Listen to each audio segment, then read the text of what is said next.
absent. Right. And I'll call this Tipp City Executive Village Schools Board of Education meeting to order. We'll start with the Pledge of Allegiance. Pledge allegiance to the flag of the United States of America and to the republic for which it stands, one nation, under God, indivisible, with liberty and justice for all.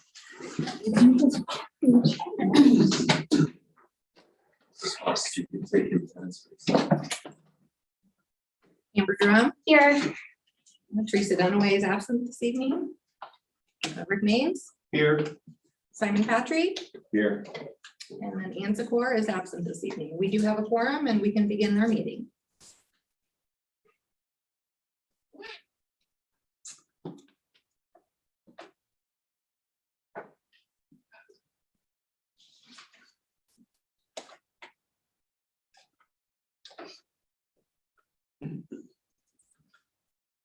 Start with item 1C, approval of the agenda. Is there a motion to approve? I motion we approve. Second. Motion by Mrs. Drum, seconded by Mr. Maines. Is there any discussion?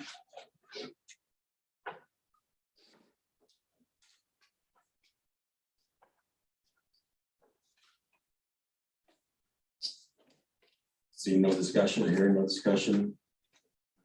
Ms. Fox, please take a vote. Drum, Yes. Maines, Yes. and Patry. Yes, motion passes. Next, we have some presentations. I'll let Mr. Stefanik introduce our presenters. We have two presenters. We have Ronnie Miller, and then following that, we have Bridge Architects. Mr. Stefanik. Yes, thank you, Mr. Patrick.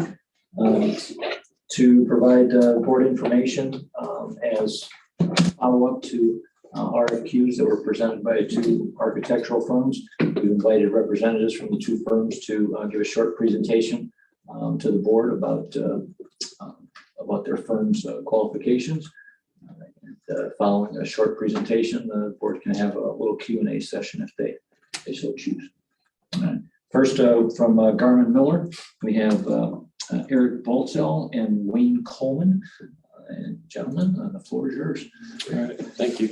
Or the screen's yours. The screen, thank you. We do have a PowerPoint. Thank you. So my name is Eric Baltzell. I'm the CEO at Garmin Miller. I'll be the principal in charge on your project. Wayne Coleman, I'm planner with Garmin Miller. A couple other people that be key on your project. Doug Rent heads up our marketing communications team. Doug was close friends with Coach Harlemer at Coldwater, who passed away last week, so he is at the funeral today. Monica Bruall is our lead planner, and she had previously scheduled community meetings. She's at Lucas Schools tonight, helping them with a community meeting, trying to get a November bond issue passed for them.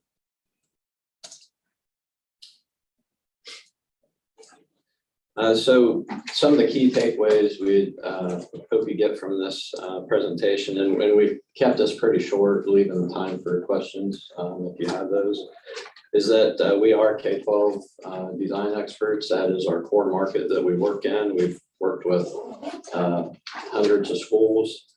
We have a strong relationship with OFCC. Monica was a regional planner for OFCC for 16 years. We have a lot of connections there. We understand the programs. We understand what's required if you choose to go down that path. And we're a one-stop shop. So from planning through construction, we have all the services you would need for a project. We were founded in Minster, Ohio, nearly 30 years ago now. We are multi-service. So in addition to architecture, we have interior design. We have all the engineering disciplines, HVAC, plumbing, electrical technology, landscape architects, site designers, construction administrators, a full marketing and graphics team. So again, just trying to give you all those resources to make you successful. This is just a sampling of some of the districts we've worked with in master planning, just to give you some knowledge here and just a little bit of what we've done.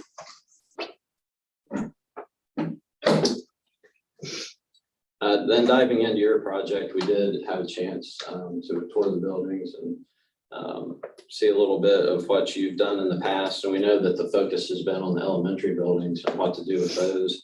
And I know that you've been looking at the options of renovating or new or some combination of renovation add. And also OFCC program, I know you've considered that, and most likely that would be an ELP just with your order and the funding level. So that is something to consider for sure, and just see what your options are along that path.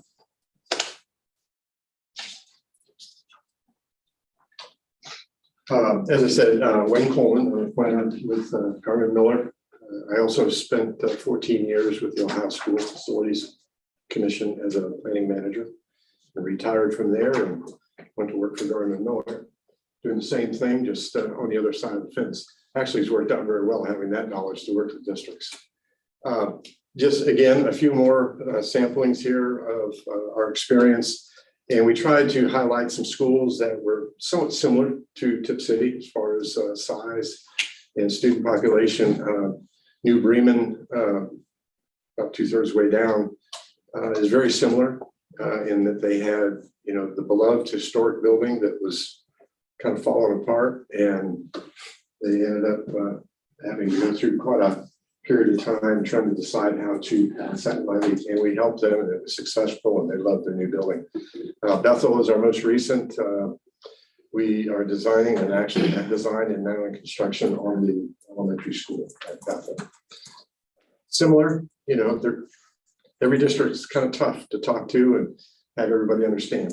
Key points that we'll discuss a little bit later, I think, is starting out with a good solid master plan. That solid master plan is not necessarily what comes from the state, it's what you need. That fits your curriculum, fits your students, your staff, so forth. So next slide. So what we do is we come in and we verify the enrollment. OFCC usually comes in and provides an updated enrollment at no cost to the district. We look at that, and then we work with the district to make sure that they're in line with their projection. Currently, the projection you have in place is for student count that is in 2028, 2029. The next step is the building assessments. Again, the state will come in and assess your buildings. They have a 23-point process they go through. We do the same thing. We bring our staff and we verify that assessment, make sure it's accurate. We have had very good success in working with OCC in establishing a correct assessment. Primarily, if there's going to be renovation involved, we kind of take them to task on the dollar amount that they have set aside for renovations, and we've been successful with that.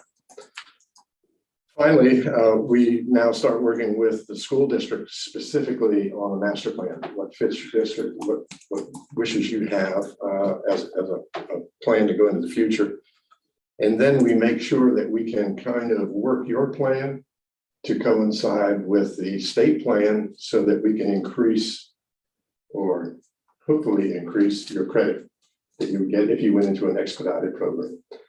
If you were in a funded program, obviously that effort would get more money coming from the state. And again, we've been pretty successful with doing that. Next slide. Yeah, so there's more and more districts that have chosen the ELPP program just for the fact of how many schools are in the line and the funding line, and there's limited funds. So a lot of schools choose to fund 100% local and just follow the program with the hopes of a credit down the road. And you've increased significantly. You went up the ladder the last couple of years, so that works in your favor. Specifically, our approach to master planning, we refer to it as the for you, by you process. We emphasize an open, community-driven process built on transparency and accuracy, and that you go into this with no predetermined outcomes. If you take that philosophy, we believe, into the process, and what happens is the right solution rises to the top whenever you get all that engagement and you have those discussions. One of the first steps, this would be an information gathering step, and a lot of this Wayne touched on, even if you weren't Following an OFCC program, these are the steps you would take. You're going to look at the condition of your existing facilities. You're going to assess those. You're going to look at projected enrollment and how is that changing in the future years. Another thing is you're going to want to look at your curriculum and the current facilities. Do the facilities support the curriculum and the educational delivery of today the way you're doing it? And if not, what changes need to be made? Of course, a major piece is the financial side. What budget could you support? What's realistic? And then the timing of those things. And then, of course, just considering if OFCC is an option you want to pursue or not. We want to establish teams early on. Of course, the Board of Education is at the top, the ultimate decision makers. We like to establish a task force that is reporting back to you, that we're working hand in hand with to go through the process and to evaluate community feedback. And then, of course, the community meetings. And if you want, some districts like to form certain focus groups, like if there's a particular item that's, people are really passionate about in the community. Sometimes there's a theaters group or athletics group. Sometimes those are subgroups that are formed. That task force, every district's a little different. We see that being usually some members of the board, some administrators, staff, community members. There's all different variations. We're working with Fairbanks, local over by Marysville. I think there's about 20 to 30 people they have on their task force, one to get a lot of different viewpoints and people involved. But this group helps guide the process, giving us feedback as well as we have that community input in those community meetings. They're evaluating that and deciding how the process will unfold. The approach we like to take to the community meetings is, sharing that data and information. And one of the first things we'll want to do in one of the first community meetings is just understanding what are your community's priorities, what's important to them. We like to do that very interactive and we encourage participation. Obviously, we want to hear from as many voices as possible. Some people aren't comfortable getting up in front of a lot of people and speaking. So we also have activities in those community meetings where we break them into smaller groups. So hopefully with 5 to 10 people, they get with people they know and more willing to share their thoughts on things. Other ways we get input, because not everybody's going to come to these community meetings, because we have that communications team. They can put together surveys and get feedback that way. Mailers, we can do it through social media. We can participate in any district or local events that make sense for getting that information out to the community. We can also help set up a website specific to the planning and making sure everybody's informed. Getting to the financial piece, we have a partnership with Baird Financial, and I think they're working with you already as a district, but they're just a resource that as we look at the different options, you're going to look at, okay, well, what does this option cost? What would that mean if we had to go to the voters? They can help us with what are the current interest rates, what terms could you look at, and what does that mean to the voter as far as a millage. But they also bring other resources that they share, and this was something that they shared with us recently. Looking around at other districts regionally, you're the most affordable district from a pure tax perspective. And even by adding 3 1/4 mil, you still are the 3rd most affordable district. So I think that information is good to know and just to see where you stand in relation to your peers. We talk about those resources and being a one-stop shop, and this would be separate from the school. We understand the sensitivity of if you decide to move forward with the project and you go out on the bond, there has to be separation from the school and the campaign. But we can work with the community campaign committee directly. And a lot of the districts do not have somebody in the community that has the experience of going through a campaign and understanding how to lead one of those, and we can work hand in hand with them to establish a strategy. And we have Wes Farno on our team, who's a campaign strategist. So he's looking at voter demographics, he's looking at precincts, who typically supports the school, who doesn't, who do we need to get the message to, and just form a plan that will help you be successful. Here's an example that I think is very relevant to you. Salina City Schools, they had tried over 10 years looking at different plans and going out a couple times, working with another firm, and they a couple years ago chose to make a change. They thought it was time to make a change. I think if you click, it will start the video. No. Well, that was a render. There we go. One of the things we heard from the community was they just couldn't envision what this project could look like. So we created this rendering to show them. This one is showing an addition off the existing building.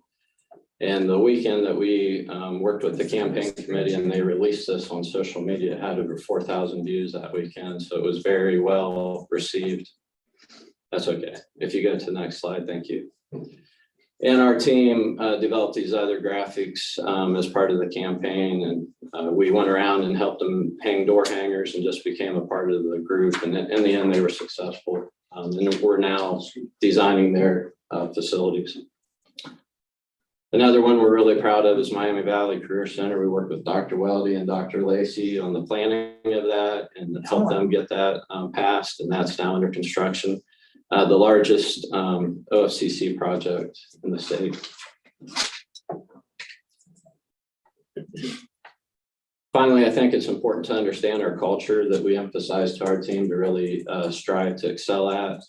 The two things are exceptional service. We really pride ourselves in listening to you and understanding what's important to you and your community and delivering a product that is unique to you, providing high level service. And then just a high level of quality in everything we do, from the work we're doing with you in planning through the documents we're putting together for the contractors. Quality is very important to us. So finally, just to summarize, why I think this would be a great partnership. I think coming in with a fresh perspective that's a community-driven approach will be beneficial to you. That strong connection with OCC and understanding of the program to make sure you have the right, accurate information that you need to make a decision on that. Our K-12 experience and just being experts in that field in the one-stop shop, having all the resources you would need from planning through construction. So thanks again for giving us the opportunity and happy to answer any questions you may have. You mentioned that you thought we were probably more inclined to go with the ELPP versus the OFCC. Can you explain why and what the difference is? Yeah, do you want to speak on the program? Sure. The original funded program, which is from OFCC, used to be OSFC, Ohio School Facilities. That was the original funding program that was established, and it's under Ohio Revised Code 3318. You know, look that up, it lays out the whole foundation. ORC 3318. Now, once that was established, which is back in 2000, there was an outcry basically from the other school districts around the state that said, hey, wait a minute, because you're going to take care of the poorest districts first and then move your way up in that equity rank before funding. What about us? You know, we're not a poor district, we're not a rich district, but we have needs. So they established the Expedited Local Partnership Program. And that allowed districts to go forward with construction as they needed it. And from that, the state would establish credit based on your money being spent on school buildings. And that credit would move forward in time to the point where you would get the funded program and get funding from the state. And it would actually reduce the amount because you've already passed so much. And so it was a benefit to many districts to go ahead with some construction. Could have been renovation, could have been a brand new building. But they couldn't wait for that funding time to come through. Interesting point about that, and I looked this up today. Your current master plan has you at an equity rank. There's 612 districts in the state. So your midpoint for funding would be 306. You were at 395. Now, the projection for 2023, you're at 345. So you've gained almost 50 points. You're reducing that equity rank. That means the state's putting in more money than the local share. 395, you're paying more on your local share. So that's great news.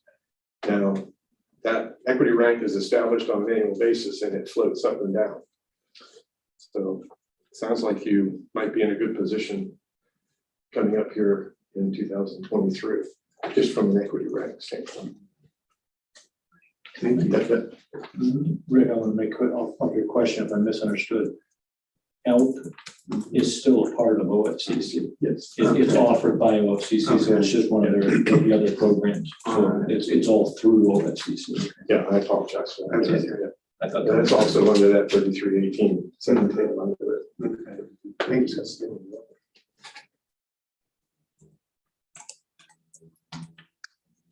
I'm gonna ask a question because I'm nosy. In your packet, we saw the projects you have going on right now. You mentioned Bethel, and the one I know about is the CTC, which I think is just a massive undertaking. I mean, that's a big project. So I'm not sure there was a comment in there, but you guys have the capacity to take on another district and be able to make sure that all those projects are taken care of and newish are taken care of as well. Yes, we do. Okay. Yeah, we have over 60 people on staff. And I believe in the information we handed you, there's only one that's in planning right now with Lakeland Christian. So you always have multiple ones in different phases. Miami Valley being in construction, we have a full-time administrator out there. It doesn't take much resources from our people in the office. So they have the time to devote to other projects. Might mention too that the planning process typically is just about 12 months. And that's to assure that information gets out to the community meetings take place, and everyone's on the same page before you go out to the ballot.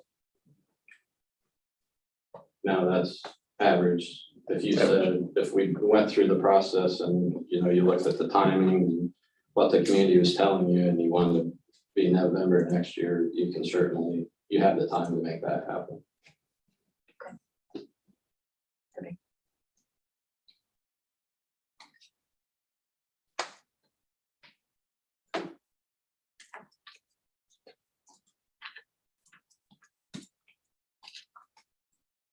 When would you be starting on this? If we selected your firm, what will be your starting date for this project? It'd be right away.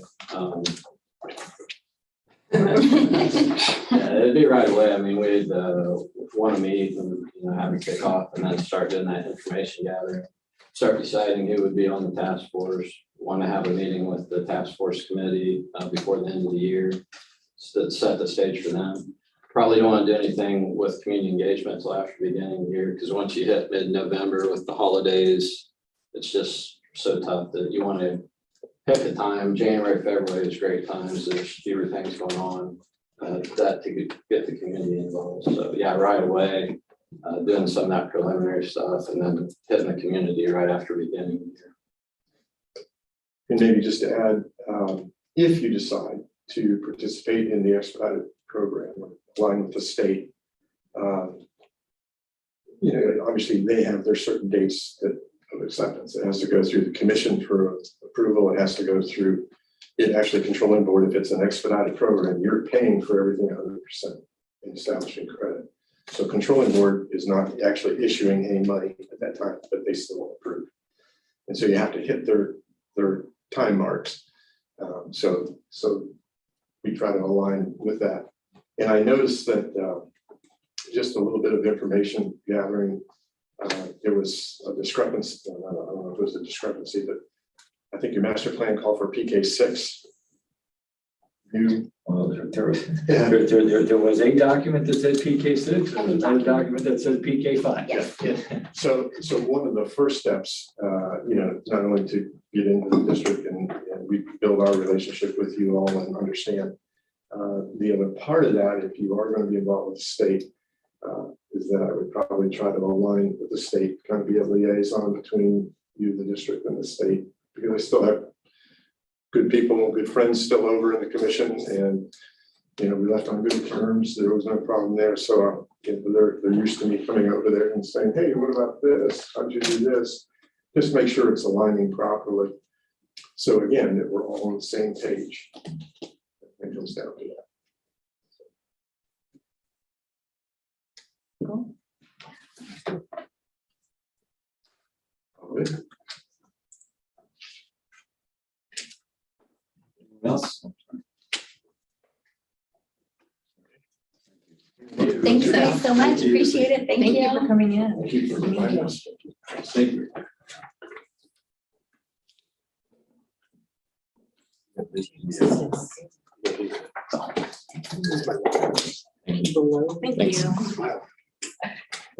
you guys so much. Appreciate Thank it. you. Thank you for taking time to come in. Thank you for reminding us.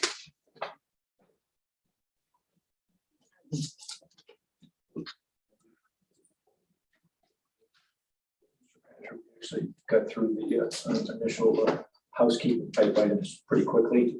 I had it set for Garmin Miller to present at 6:15, and we didn't ask Rich, the architects, to show up until 6:45. So I don't know if you wanted to go on with other items in the agenda, and then when the Rich representatives show up, then we could have them make their presentation. Sure, could I have a motion to table item 2B until the architects arrive? I'll motion. Motion by Mrs. Strong to table that for later on this meeting. I'll second. All right. Any discussion? Present motion is to table item 2B until the architects arrive, made by Mrs. Drum and Mrs. Maines. Mrs. Fox, please call the vote. Drum, Yes. Maines, Yes. Patrick. Yes, motion passes. Item 2B shall be brought back before the board once the architects arrive and are settled in. Next item is 3A. They're here. Does he need a minute? Let's go ahead and do committee reports to give them a chance to get. Item 3A is facility reports. Mr. Raines, would you like to get us started? We'll receive the agendas, so you can see what was on there, but it was a very interesting presentation with the nursing program this time, and they have a new diploma program, as I understand it, and they have more than they've filled it already in just the first couple of weeks, so they have no more openings apparently, but it's a good program, and the presenters were very good at doing it. I wish they were here so you can see it. It's very exciting to go to their meetings and see what all they're doing over there. They're coming along real good with their building now. They're about 90%. They anticipate to be in their offices as far as the office staff by the first part of December, so that's coming up pretty soon too. So it was a good report.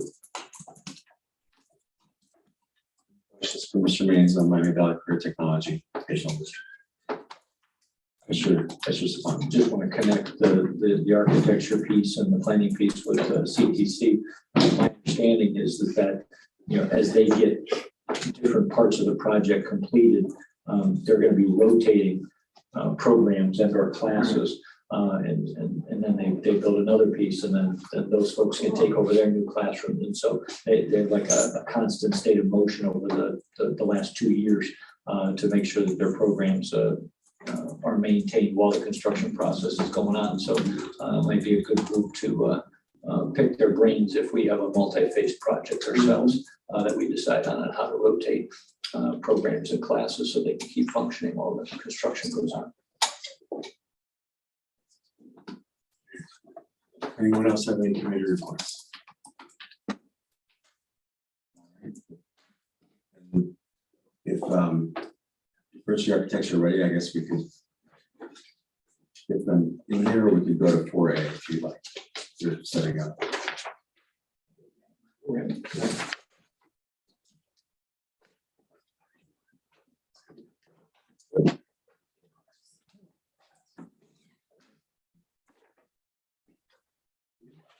time getting set up. Yeah. Yeah, we're ahead of schedule, so relax.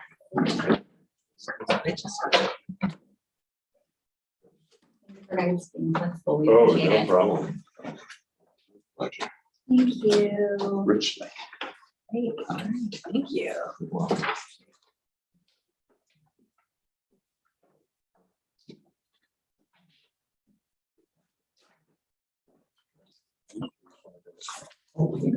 Everybody ready?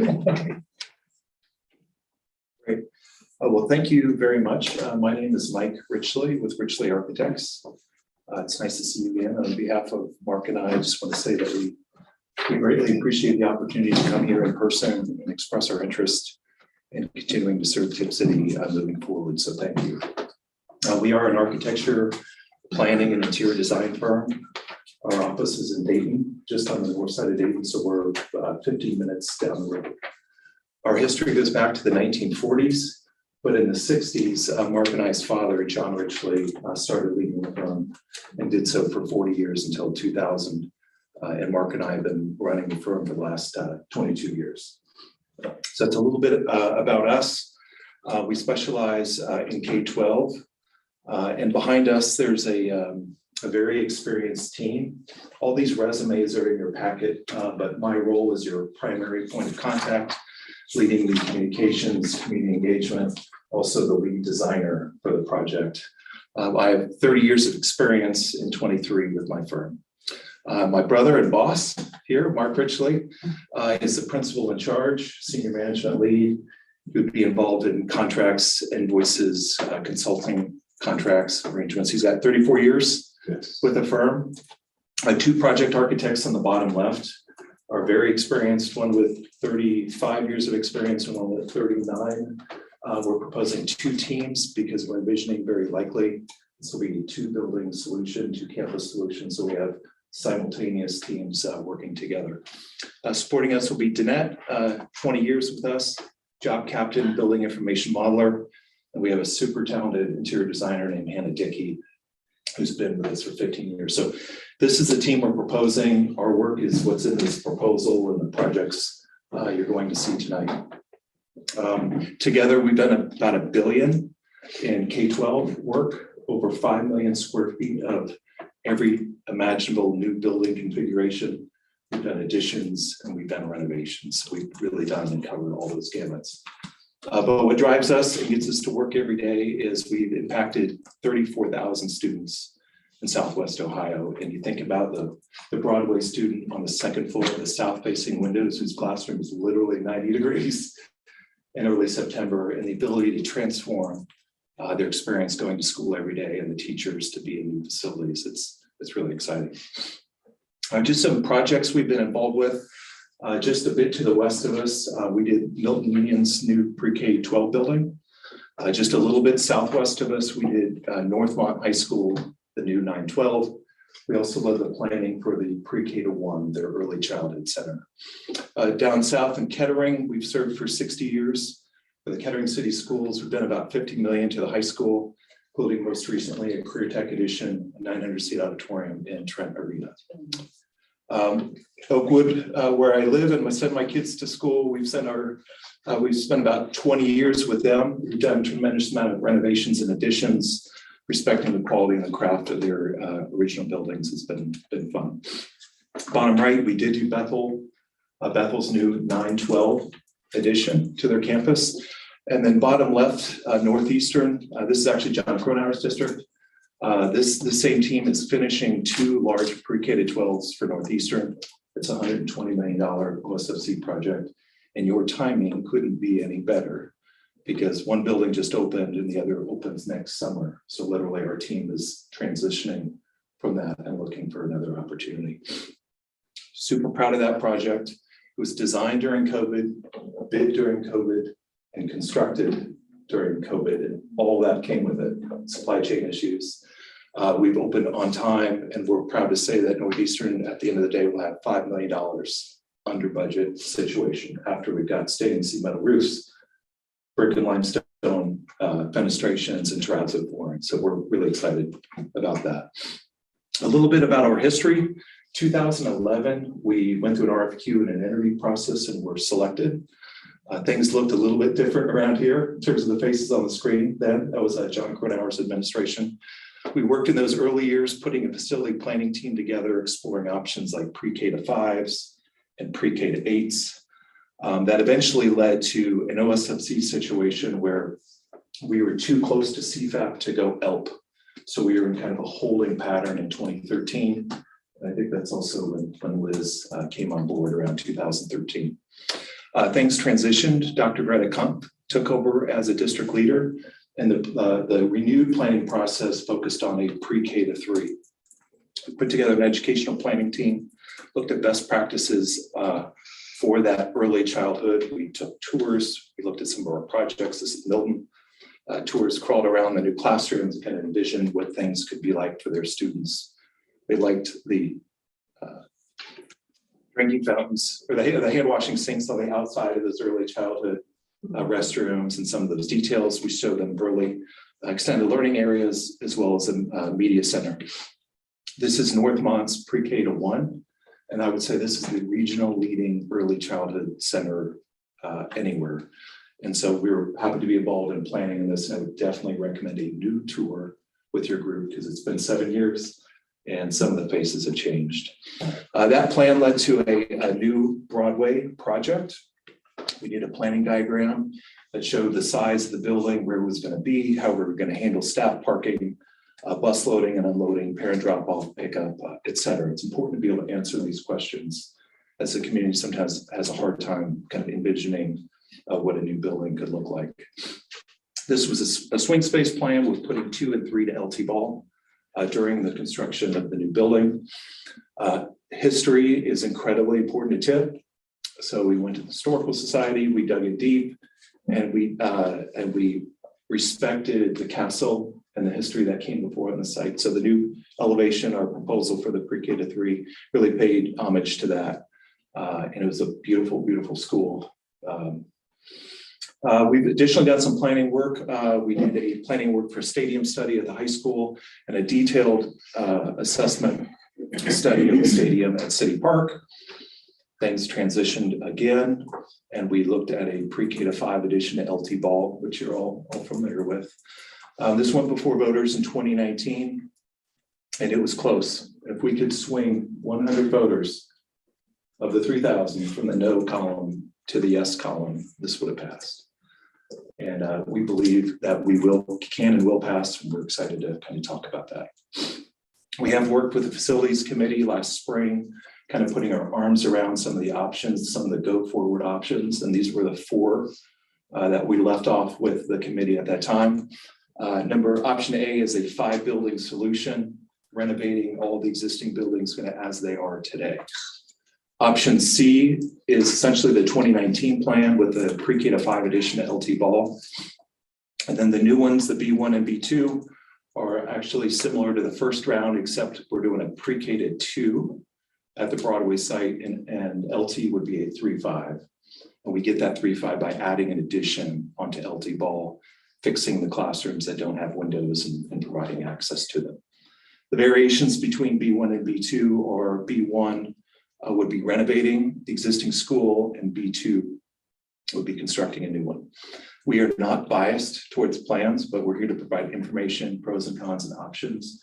And ultimately, it's the board's decision. We've got experience we could show you on how we can renovate old buildings and make them look beautiful, but we also can do that with new construction. This is your existing lay of the land. Note that Broadway is a 2-3 and Nevin is a K1. So even in option A, we're proposing to flip those because the classroom sizes in your existing Broadway are larger and more conducive to the pre-K and K age group. And that puts 2-3 at Nevin, and you have a kind of a better logical grouping of grade clusters, the 2-3, 4-5, and 6-8. In option B, this is B1 or B2. There's a pre-K to 2 at the Broadway site. LT is a 3-5, and the middle school is a 6-8. And then lastly, option C, which was the 2019 plan, where you have the pre-K to 5, 6, 8, and Broadway would no longer be used for educational uses. So those are the plan options. There's likely others we could consider. We want to get the facilities committee back together and reconvene and kind of envision that process. All right, so the big question tonight is why us? You've got two good firms. You're speaking to, we have lots of experience. We could talk about the experience of our team. We could talk about the quality of our design work. We could talk about our institutional knowledge, right, from 2011 to today, because the board members are different, the superintendent's different, the treasurer is different, business manager is different. We retain all that information, all that is on our servers, so we really have all of that institutional knowledge with our team. I'm not going to talk about that. I'm going to talk about the value add that we have in this process is the ability to move quickly. Did you pass out the schedule? Was it in the? No, 11 by 17. Don't have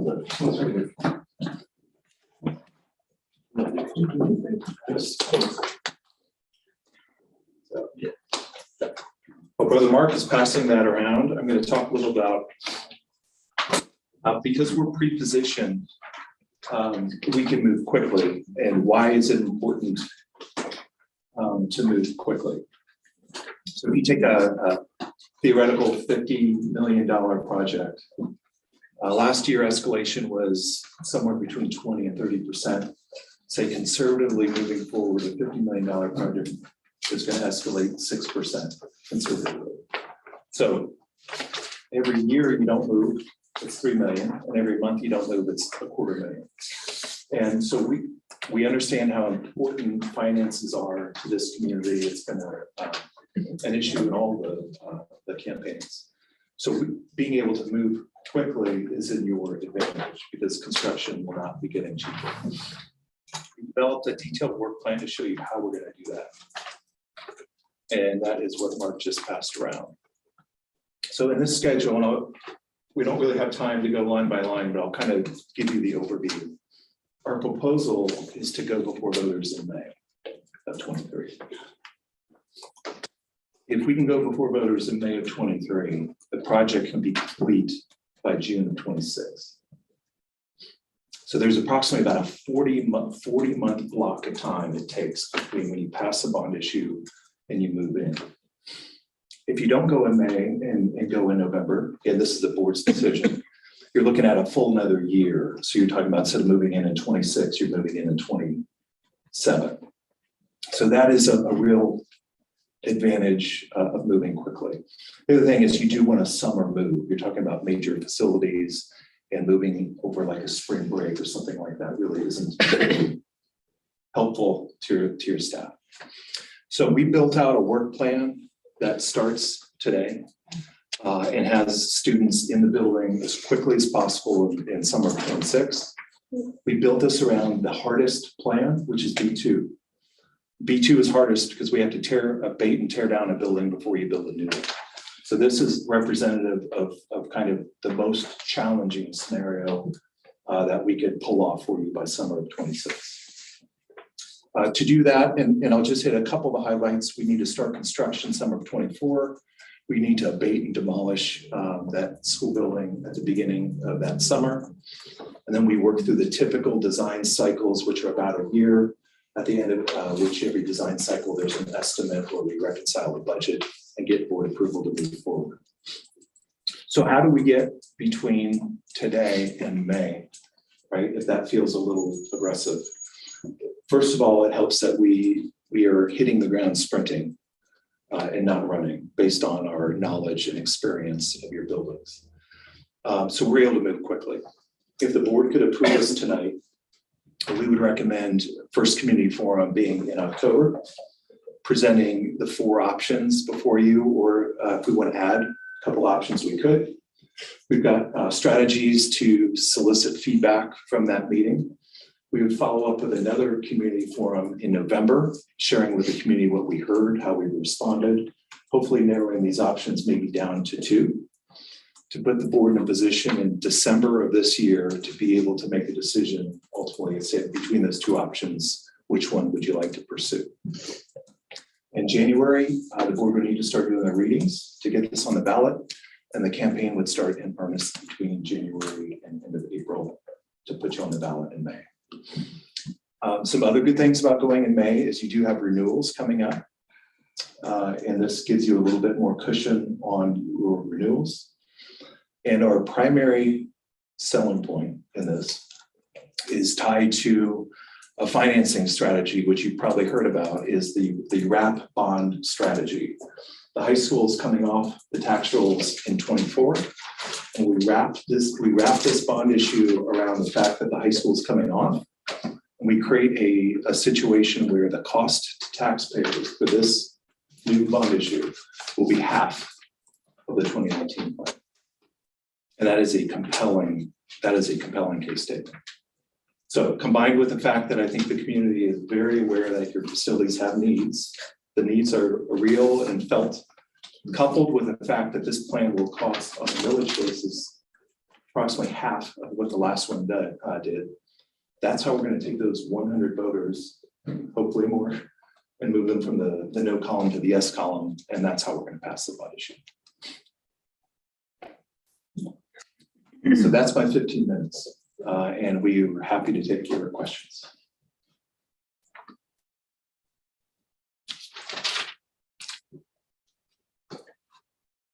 It's not necessarily specific to our project, but something you said when we were looking at some of the facilities in other districts. Are metal roofs becoming the thing of the present and the future on more of your projects? Well, our clients like them because they're 80-year solutions. So as you know, on Nevin, right, your roof, these are problems that are coming back every 20 years that you have to pay for. So if you can upgrade the quality of your roof and not have to come back to taxpayers for 80 years, it's like terrazzo flooring. It's absolutely beautiful and it lasts the entire life of the building. So it's smart to consider it. And also, I think some of our clients like the look of a sloped roof. It feels a bit more traditional and versus a flat roof modern school. So that's where we're seeing it. Mike, I just wanted to add, and also for our clients, it seems like a good strategy to put an alternate when you do the construction documents for that metal roof, which we've done for Northmont and Northeastern. So they get a base bid of whatever the standard is, but then there's also the alternate to add the metal roof when you see the bids come in favorably, and then the board can decide whether they want to add it. So it's worked successfully on other projects. So I have a question. So you were talking about like these plans that are kind of already there. Would that be your focus point moving forward, or is it something where we can start from scratch because maybe that's not really where we're going anymore? You know what I'm saying? Like, yeah, so I work for you. Okay. I work for you, and I'm not coming in here with any preconceived notions of what the plan should be. All I'm communicating is I did meet with the facilities committee last spring, and it was a pretty enlightening work session. And I left that work session almost with some clarity and direction or a vision for the future. And those are good choices. I mean, you do have some choices about where you build a building, like option C. You know, one of the challenges with option C is you have 1,198 students in a pre-K to 5. Right. Versus in the B options, if the student count is in the upper right of each block, you have a really nice proportionate distribution of students from building to building, and you don't have all these transitions like you do today. So B1 and B2 were very attractive to the committee. I'm not aware of any information between then and now that has changed that. But if you do want to look at other options, we can do it.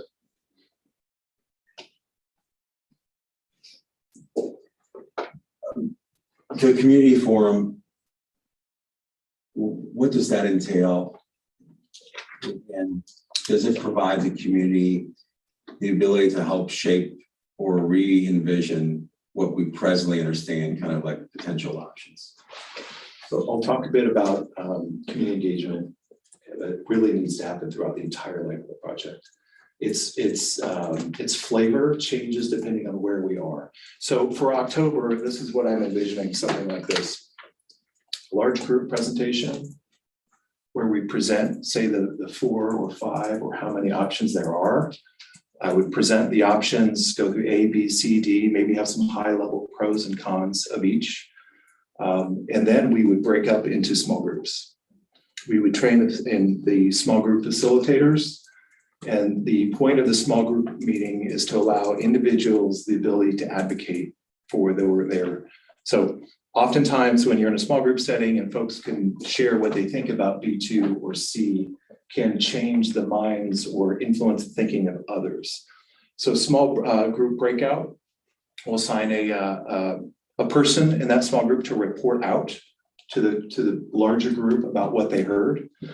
We do some fun things like little tactile dot matrix voting, just to give some kind of feedback, even though it's not scientific. Also individual surveys for folks who maybe aren't comfortable speaking in either a large group or a small group, they can do those, fill those in and leave them with us. So the point of this process for October and November is to try to get a feel for how the community is feeling about these 4 plans. And this format for us has been very, very successful at doing that. Now, this wasn't your question, but moving forward, community engagement is important. And if you see on your schedule, I have that process continuing through the life of the project. I think it's line item 17. Getting their input through the design process is really important. What we do, this is what we did at Milton. We did tabletops, rolled out the drawings, invited the folks in to look at the drawings, to comment during the design process, take their feedback, incorporating it into the documents for the next round. So that really needs to happen through the design to continue to get their feedback, and then through construction, also to share with the community about the timeline, how bids came in, and that kind of information. So community engagement needs to start now and needs to be continuous through the entire life of the project. Does that community engagement include teachers and administrators as well, or is that a separate one as far as feedback? So we've done it different ways. The best way to get teacher feedback is to attend staff meetings. It's been our best result. Everybody's there. The staff isn't all going to come to a community forum, but they'll come to a staff meeting, present the options, request their feedback. Those are kind of the all staff meetings. Also, likely the facilities committee that you have presently should add some voices in the age groups we're applying to. I know there are some teachers involved already. There has been teacher input, but that could probably be ramped up and become more robust through the process.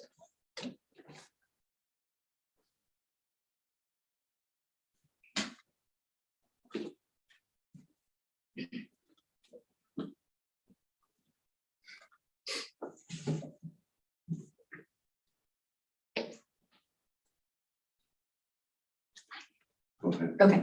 I was also wondering, do you have a person who's like in charge of communications who's going to kind of like take this on and work with the community or people involved? Like, how's that gonna look? Sure. So another part of communication, and I'm guessing you're referring to the bond. Yeah, like the whole scary side of things. Yeah. And so we need to bifurcate our work. We are legally allowed to work for you as a school district to communicate the facts around the plan. So anything we're doing relative to community engagement, also on the schedule, you'll see community forums occurring during the bond planning, during that January, February timeframe. We're proposing those.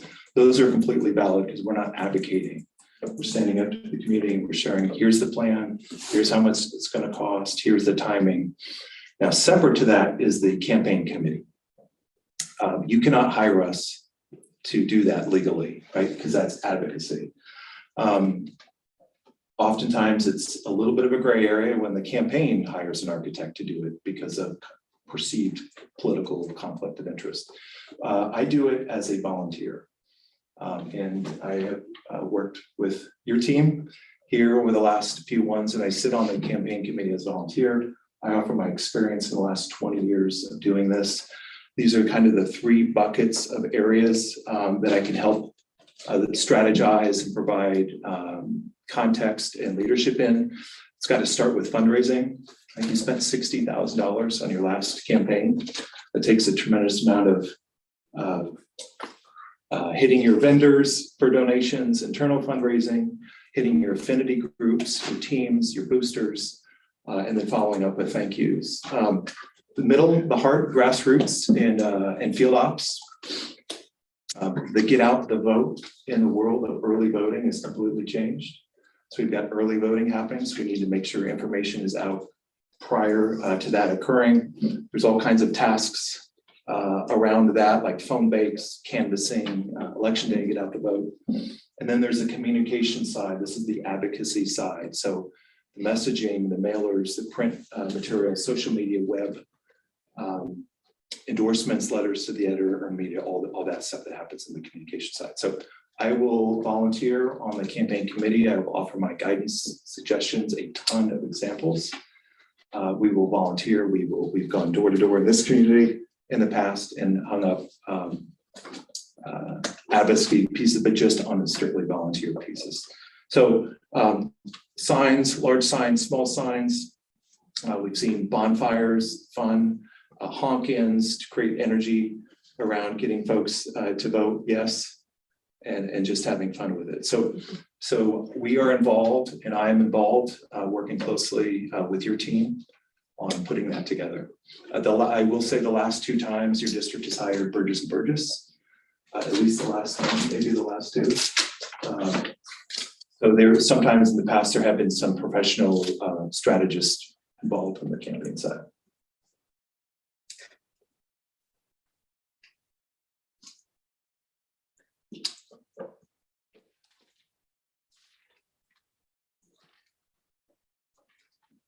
The books we have left you have many other examples of projects and content.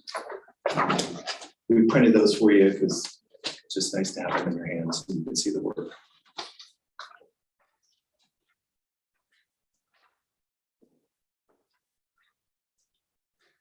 Have any questions? All right, thank you very much. Thank you. Thanks,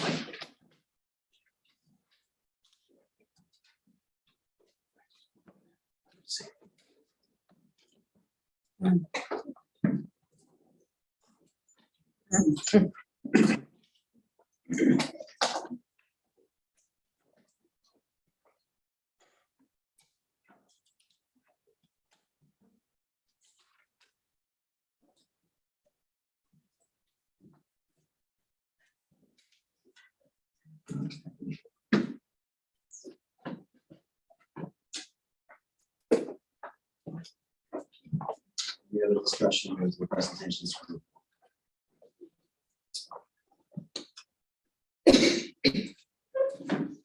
Next item is item 4A, superintendent comments. Mr. Stefan. Mr. Crabtree.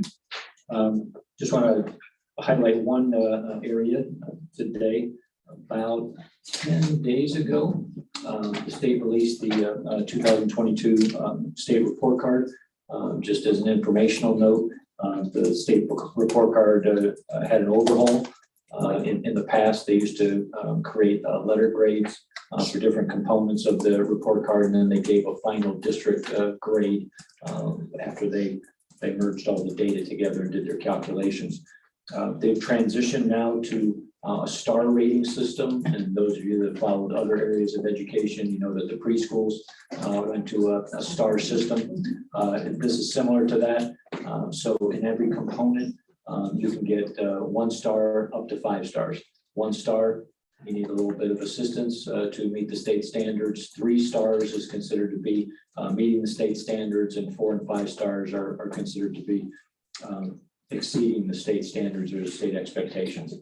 I am pleased to announce on the first report card in this new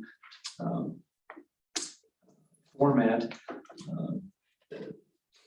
Side note, school districts are always a little anxious when they change the format or they change the scorecard, if you will, because you really don't know how your data is going to be utilized and how the reports are going to come out. So on the first report card, we couldn't be more pleased in Tipp City. We ended up at the district level. We had 3 5-star ratings and 2 4-star ratings. And there are only 5 components right now. There's going to be a 6th one, and it's about college and career readiness. And so they're still putting the format together for that, and that should be finalized by 2025.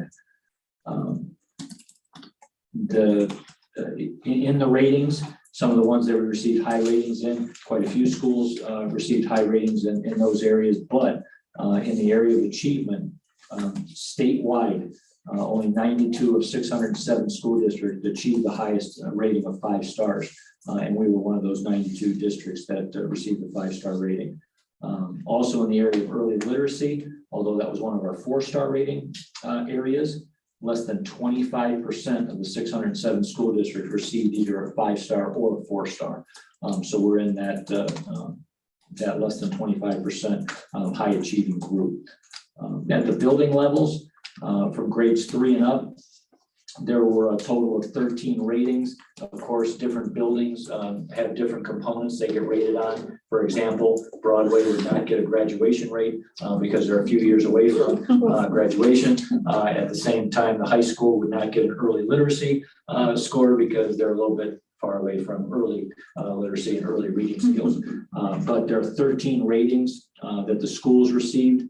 And 12 of our 13 ratings at the school level were either 4-star or 5-star.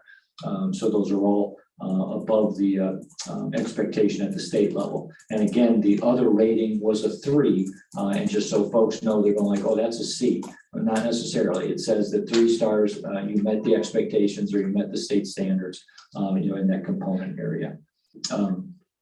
Currently, we are at the building levels with our building leadership teams. We're breaking down the data. Are there areas that we can do better? Most definitely. We recognize that, but we're very pleased with the ratings so far. In the Dayton Daily News, there was a chart, and we're trying to figure this one out because I think the chart came out the day of the ratings being released to superintendents and the community. And so I don't know how the media got it ahead of the superintendents, but it seemed like they did. But in that area, there was a listing. There were 40 schools or 42 schools listed across the 5-county area in that chart in the paper. Only 3 schools out of the 42 had a higher rating than Tipp City, and they were all in a 3-way tie, and so they had the total of 1 star more than Tipp City had. So we're in that upper echelon of the 42 districts in the Dayton area. Then the following weekend, Cleveland.com did another story, and apparently some media outlets, they just don't want to know what the schools do. They want to compare all the schools to each other. And so they did a chart of school districts 1 through 607. You heard one of the architects say there's 612 school districts. Actually, there are some school districts that didn't receive ratings because I'm assuming their populations are too small to get a rating in certain areas, and so they didn't receive ratings. But of the 607 school districts, they had Tipp City ranked 32nd out of 607. Now, again, they didn't do any differentiation. If you had this number of stars, you tied for that spot. So there was one component, the 25 out of 25 star districts, they were tied for first. And so there were 12 of those. Then tied for 13th, there was the 24 out of 25 star districts. And what we had is out of all of our ratings combined, we ended up with 23 out of a possible 25. So we only missed out on 2 points, on the star ratings. And you know what, check that, it was numbers of stars. So the components were still just the 5 component areas, but the numbers of stars. And so ours was 5 plus 5 plus 5 plus 4 plus 4 gives you the 23 out of the 25. So Tipp City typically, I believe when I interviewed with the old report card system, Tipp City was around 110, 112 out of 607 school districts, which is nothing to sneeze at either. That's still very, very much in the higher ranges of achievement and growth on report card ratings. But in this one, without any other calculations made, just numbers of stars, we ranked at 32nd. So the plan is at the next meeting, the October work session, plan on having building administrators here to talk about what the report card data did for their goal setting and plans for action steps as the year goes on to address some of our need areas. Any questions, Mr. Stefani? No, I just want to say kudos to our teachers and administrators and staff in the district. That's awesome. I'm very excited about all of that. I do have a draft email set for that very thing. Congratulations and thank you for all the work that the staff and the students have done. Yes. This is coming out of a pandemic, and so that makes it even more significant. Mm-hmm. I want to congratulate everybody that made this possible, from teachers to building administrators, administration supporting those buildings and teachers, parents, and all the students themselves. So obviously, great. I will third that. Next item is 5A, citizens' comments.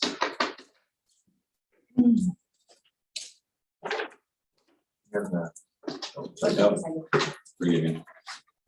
I forgot the order, and I was going to put them in place with the second architect, but they were further down the Yeah. agenda. So First person we have is Matthew Wendell.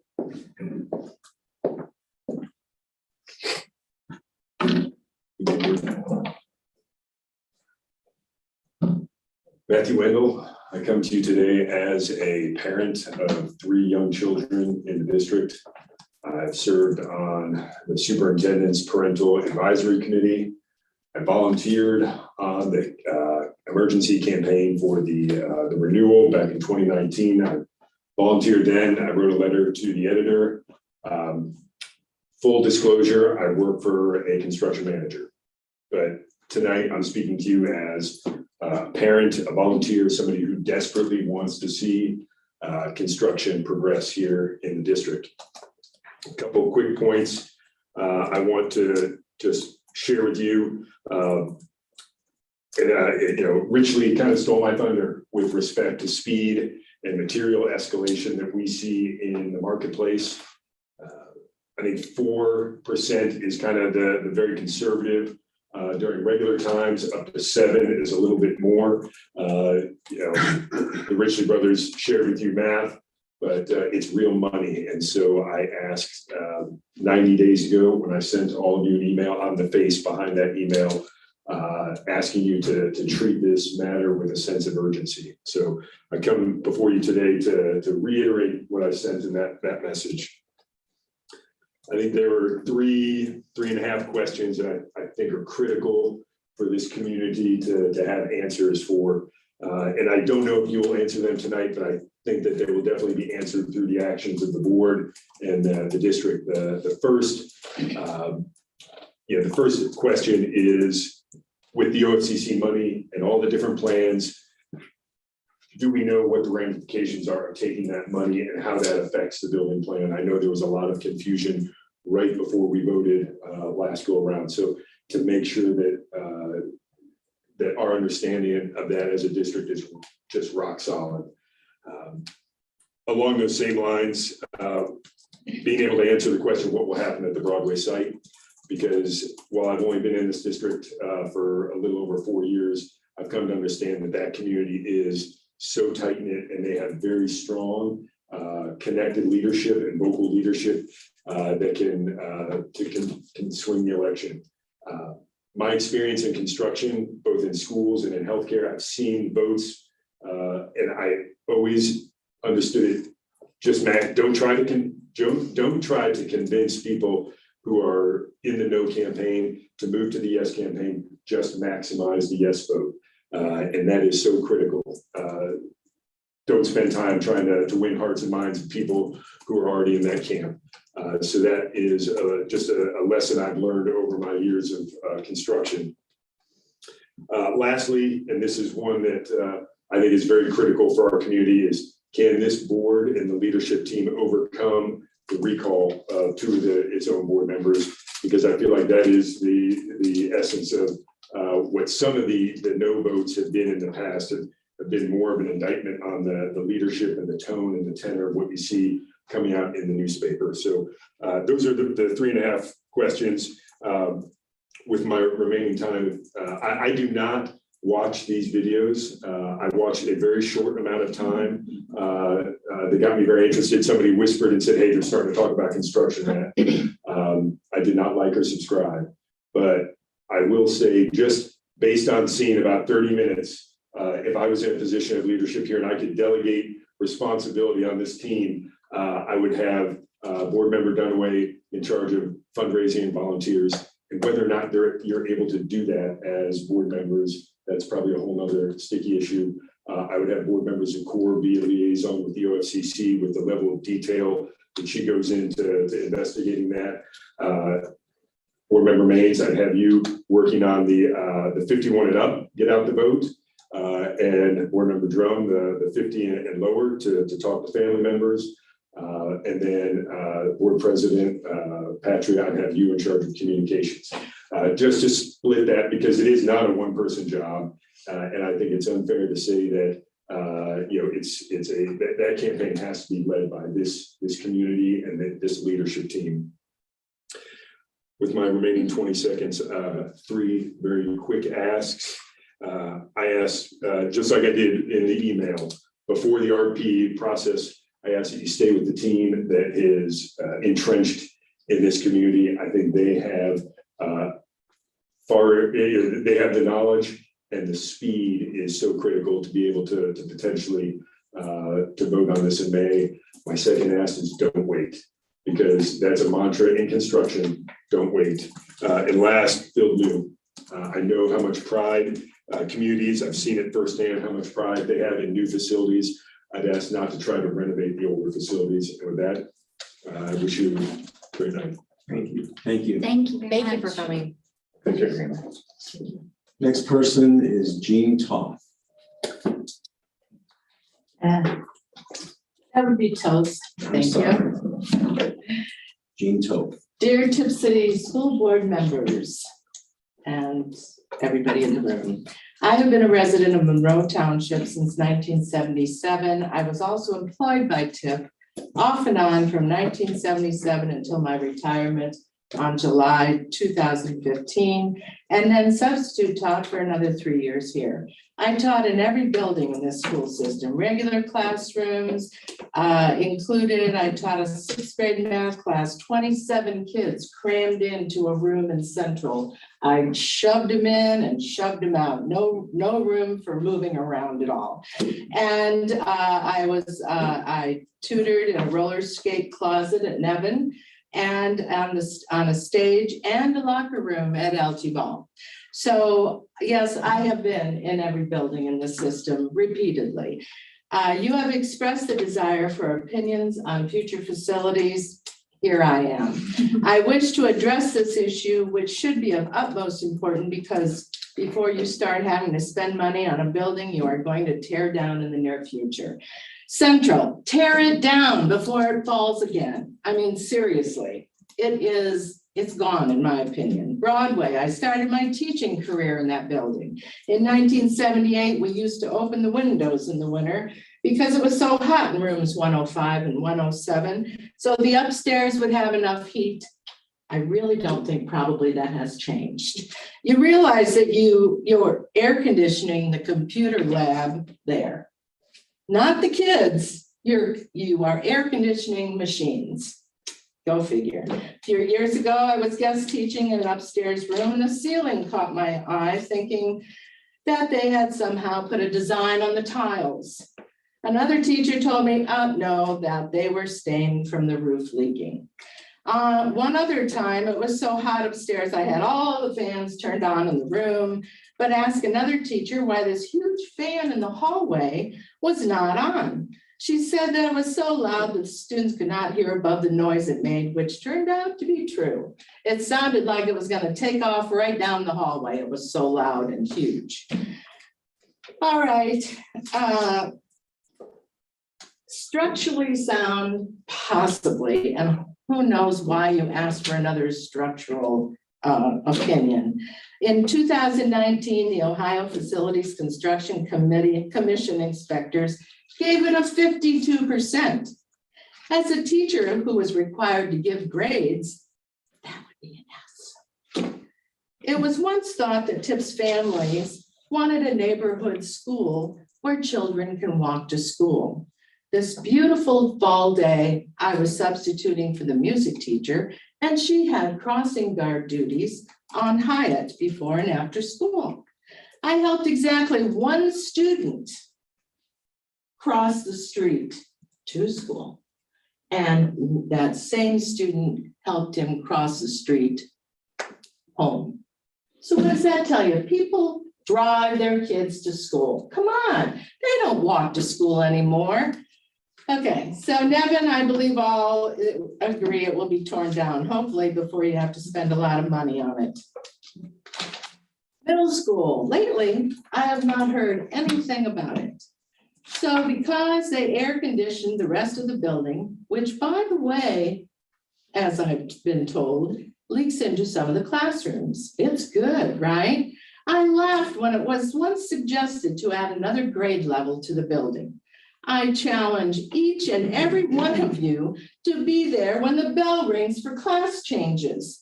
When teaching in that building and having to go to another part of it, I would be the first one out of the door so I can make it to my next class before being run over by students crammed into the hallways. In my opinion, the computer lab in that building is a scary place with all those visible wires. Have you been there? Honestly. LT Ball, the mistake built in 1974. Mistake because it was built as an open classroom school. A new old philosophy of teaching, which I have only witnessed working in an elementary school in Vandalia. 20 seconds. Oh, gosh, okay. So anyway, LT Ball has a lot of issues, and one of which, do you know that there are 3 classrooms that have to exit through another classroom? In this day and age, you've got to be kidding me. Time. Put windows there. All right, do something, okay? Do something, because this is just, you can't wait any longer. Thank you. Okay, there you go. Next person is Donald Watson.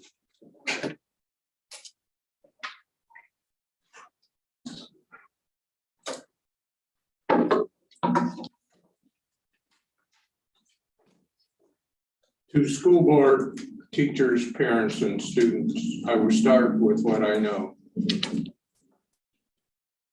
Yes, by the grace of God, I'm back, and I've had many people pray and encourage me to get well and back to school board meetings to speak about truth on schools and life. Yes, 1 + 2 is 3. Truth plus love is joy.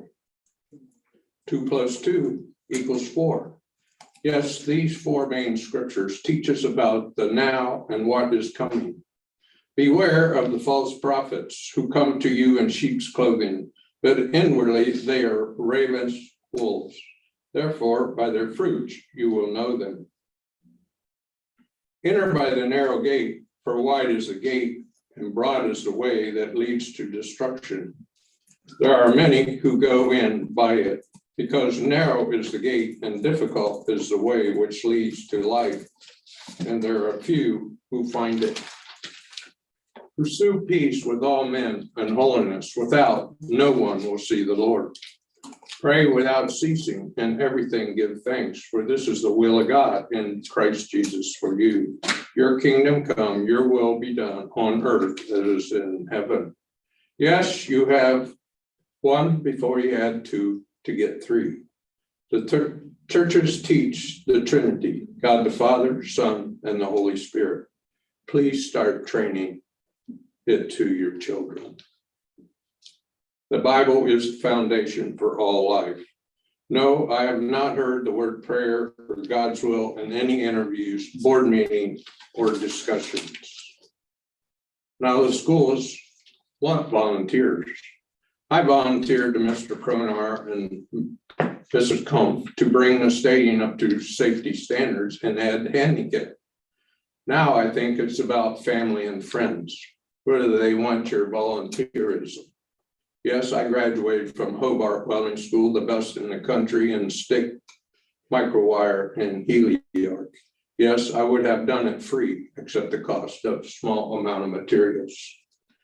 Yes, you wouldn't have had to get a loan for the stadium, $500,000 in debt, almost. Again, as Ernest Hemingway said, the best teacher of knowledge is experience. Again, I volunteered to Simon 33 months ago for the facilities committee. Simon, he never got back with me. I was on the Tippecanoe committee of 35 when we built the high school. At the very beginning, sorting through ideas, then the architects, they had us visit sites at different locations they had built.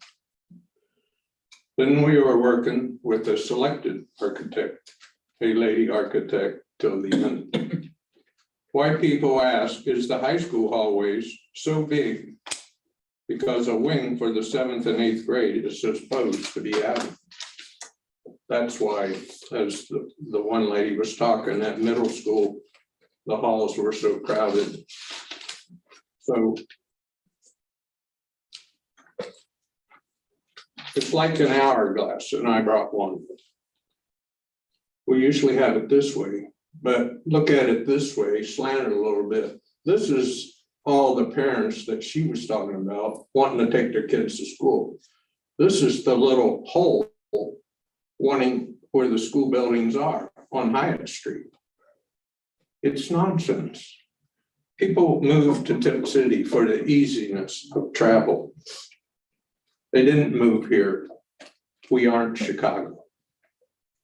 What the facilities committee needs is a new chairman, because in the past 33 months, the lack of leadership, interest rates have gone from 2.9% rate to 5.9. Costs in 33 months with material have skyrocketed. Don't blame COVID, because he kept going to work, Rotary and Chamber. Amber and Rick, I voted for you for common sense. Keep the costs down, give us air conditioning, new windows and roof, and keep the buildings up, mostly security. That's the big thing as we hear on the news every day, security. Now, not in 26, not in 25, but now our kids are important. They need to be safe, not windows open. And you can do that by new windows like we did in the middle school. Air conditioned, new wire, new windows. And the buildings we have now are like the little center of Bethel that they're building, a safe place. They're all solid concrete. We are number 4 for the hit list for Wright-Patterson if the enemy does choose. Yes, I started out. I'll give you the truth. I'll give you the facts that I know. Time. Thank you. Thank you. Next person is Kathy Bowen.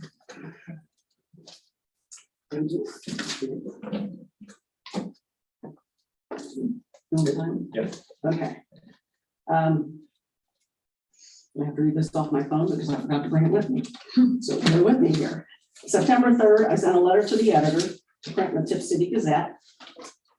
They did not publish it. I also sent it to the Tipp City School Board members. Maybe that's why it didn't get published, because there's a lot of truth in here, and sometimes some of the school board members, I wonder if they're even seeking truth. So I'm not going to read this entire letter that I sent to the Tipp City Gazette, because it will take me more than the 5 minutes I'm allotted. but I will give you some of the basic facts about it. I talked in here about the North Point development and the 15-year 100% tax abatement that the school board just gave them. I went over the development taking place in Vandalia and especially to the north and west, reaching into Monroe Township. I wrote in there about the unhappiness of the others in Vandalia, especially those to the north and the east of the town, and their fight to stop construction in their neighborhood as it's going into their neighborhoods, and the validity of their opposition. I also wrote in there about the crime mapping statistics, the increase that has taken place as the construction has blossomed in Vandalia, and especially in the area north, reaching into Monroe Township. I can only imagine after this development goes up and the new truck stop that's proposed for out here across from Myers, that we'll see a lot more crime and drugs in the area. So the taxpayers are going to be hit again with, hey, we need some more money for the police levies, so give us some more money. I also put in here all the information I gave the board regarding the North Point development. And I gave that to you all on October 1st before you voted for them. All of that information was in there, all the websites, and especially the Level Set website, which talked about the liens against this company. At the time I gave you this information, there were 23 liens against the property in the last 4 years against the developers in the last 4 years, with 2 being this year. 22 of those liens are still active. I sent that same information to the Montgomery County CTC before they voted, or Miami Valley CTC before they voted, and also to Tipp Council. And I went to the Tipp Council meeting and let them know that very day that there was another lien against North Point Development that very between the time I came to you and the time I went to them, with 4 more complaints for non-payment. So now we have a company coming into Tipp that has 23 active liens against them as of today. So I kind of have to say, what were you guys even thinking? Nobody was listening. Nobody said a word about it. They just said, come on in here. They dangled the carrot in front of you, which they have to by law, dangle that carrot, that pilot program. That's by law. That's not something they were offering because they felt good. So I'm just saying that you're not spending our money wisely here. There was over 18,000 we're paying now for the extra buses because the teachers are out 1 hour extra each week. There's another 75,000 that you guys allotted to the mental health issues, and that's an open-end contract, so that can go up over the 75,000. We just paid for bleachers. That's a $500,000 loan with interest on it. And we've already paid for construction of concrete down at the stadium because of safety issues. So I'm just asking you that when you pick these architects, pick the one that's going to be the best one. Keep the cost down, because right now we're going to have to pay not only for school buildings, but Tipp Pride is never going to pay for that stadium. Never. I don't even think that was the goal when it started. And I have books and books of facts I will bring you, but right now I only have 5 minutes. So I'm not even going to go there with Tipp Pride, other than how unhappy I am to see a sign standing down there in front of the stadium that says funded privately by Tipp Pride, because that's a lie. That is an out and out lie. I hope the next time a company comes before the school board and asks for a tax abatement so they don't have to pay their taxes, that you guys really think hard about it, because right now the school is throwing beads out like you're at a Mardi Gras party. And as a taxpayer, no, I want you to tighten your belt like I have to. I have to go through my finances. I have to tighten my belt. I'm asking you to tighten it. Stop spending it on frivolous things. Stop spending it on things we don't need. Ask these people coming to you, hey, knock the price down, do whatever you can do to bargain with them. Because my tax money, I'm telling you right now, I don't care what you do with the schools, it's a no vote from me. And I don't care what you do with them. And that no vote comes from me not handing more money to you to waste. So thank you. Thank you, Ms. Bowman.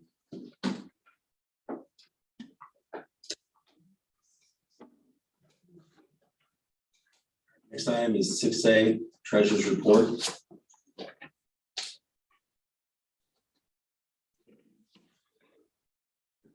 So I'm just reporting on the month of August. Couple things. Of course, we have school started. That was exciting in the treasurer's office. One thing that new staff, new payroll, couple new faces. It's good for the month of August. We did get a large tax settlement this month for revenues, and interest was high, market was good. So that was one thing I always like to look at the posting as just of the monthly interest, and it was positive. So wanted to comment on that. I was finding that there was a delay in the Montgomery County ESC withholding some of our payments from our ODE funding. So I got some messages into them to figure out, I believe on the October payment, we will see a slight reduction in what we keep from ODE because the Montgomery County ESC payment will begin. And that's just, I think last year at this time, the payment started in July with them. So I think there was just a slight mishap in their office, but obviously that comes from our foundation formula. So it's not a real concern to the district, but that was just something I wanted to note for the month. Revenues were up on our pay to play and some of our other fees for schools, the school, because beginning of the year and our parents are trying to pay. So we do have a little bit of increase there on the revenues. Had only the 2 payroll periods, and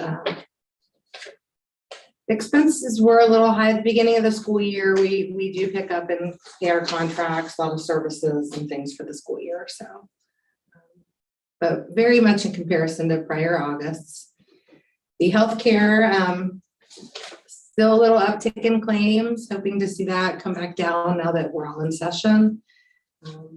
But I do see our balance did go down a little bit on our healthcare fund, and we'll just watch that in the future, how that goes. Hopefully those claims start to come back down for us. So pretty much all for the month of August, unless anyone has any questions for me. Mr. Maines. I noticed that there was a big increase in the general property taxes this August versus last August. Is that a cash flow issue when the state? Usually it's just timing. The taxes will allow us for an advance. Sometimes we can get the advance in July or August, depends on when we fill out for that first advance, as soon as the tax bills are released at the county level. So usually it's just a matter of requesting the advance, and that's all payments that are in. So it depends on the amount of that advance. And so I do see it going back a few years. Sometimes we get the amounts in July, and sometimes they were in August, and sometimes they even vary. But usually between the totals of those payments, they're about the same year to year. I mean, our tax base has increased. But it's usually just timing only within the July to August time period. So.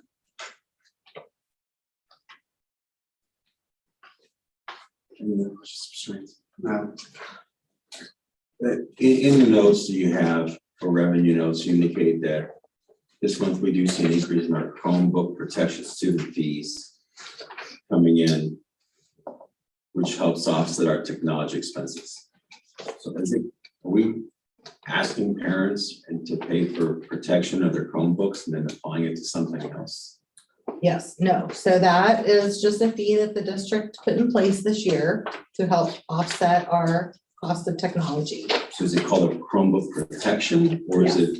It is one of the fees. It's called Chromebook protection, and it was $20 a student this year. Is there a description with that, or just Chromebook protection, you know? I know it's out there, depends on the building.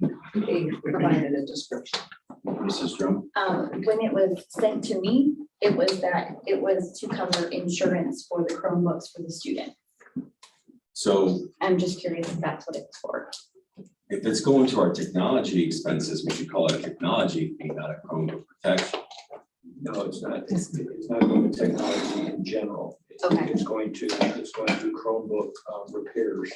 When students, through the wear and tear on the computer, things happen, screens crack, keyboards, get damaged. And at times, a Chromebook might get dropped. And then you have a more significant repair or a replacement that has to happen. And so this is just a fund to help with those costs.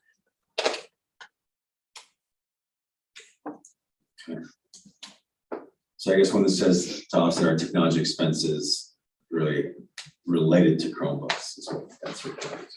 It's specifically Chromebook repair and or replacement expenses. Yes, thank you.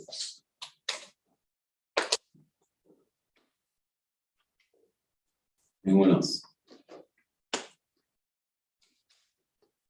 Is there a motion to approve the monthly financial report? I'll make the motion, we approve the report. Motion by Mr. Mays, is there a second? I'll second. Second by Mrs. Drum.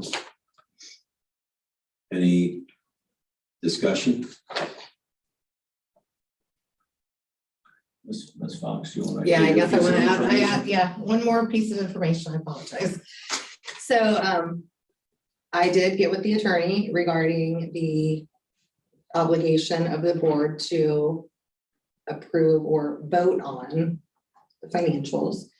And it is not in our policy to do so. So, because they will look at our policy and decide, what we have in place. And that's how Mr. Hurt with Retzel replied and just pretty much said that based upon policy and what's in place, it is not the duty of the board to pass the vote. However, it's advisable to approve the report, but it's not, you don't have to pass the vote, so. And it was very brief, and I can certainly share that with the board. There is a directive for the board to be updated on the finances, but there is no directive to have to act on the financial report. So it could just be merely presented in it, and that's it. No vote taken. Yes. All right. Hey, If it's the board's wish. any other discussion? Mrs. Fox, please call the vote. Maines, Yes. Drum, Yes. Patrick. Abstain.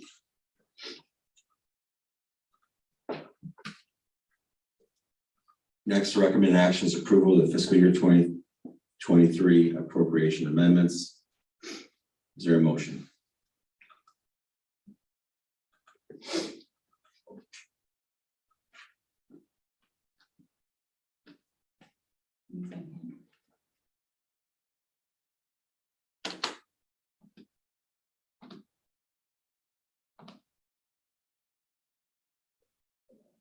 I move to approve.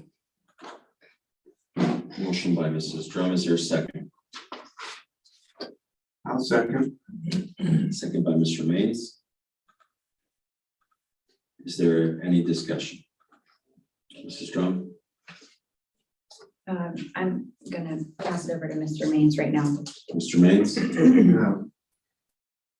Mrs. Fox, do you have anything to discuss on? I don't really have a whole lot. The only between the temporary and this one, just visiting over, well, of course I get with the departments and I check with athletics and I kind of go through the, process of touching base with the departments. And I think technology, we had some increases. Athletics weren't very much different.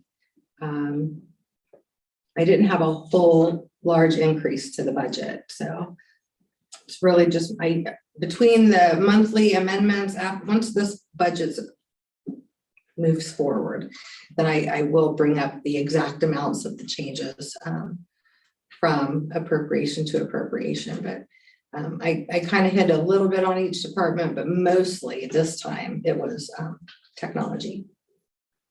So that was really the only change in an increase since the June temporary budget. So overall.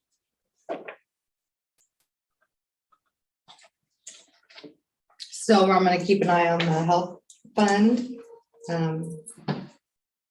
Yeah, that'll be something I'm gonna watch closely this year, as far as the budget and the expenses there. Of course, that'll determine whether we have any adjustments next year for benefits, but the health fund I'll be watching closely too.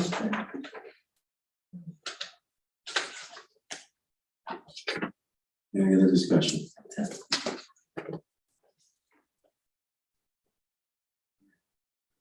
Mrs. Fox, please take the vote. Drum, Yes. Maines, Yes. Patrick. Yes. Motion passes. Next item is 6C, transfer of funds. Recommend actions to approve a transfer from the 018-9500 high school principals account to the 200-9507 high school newspaper account. Specifically transferring $5,735.70.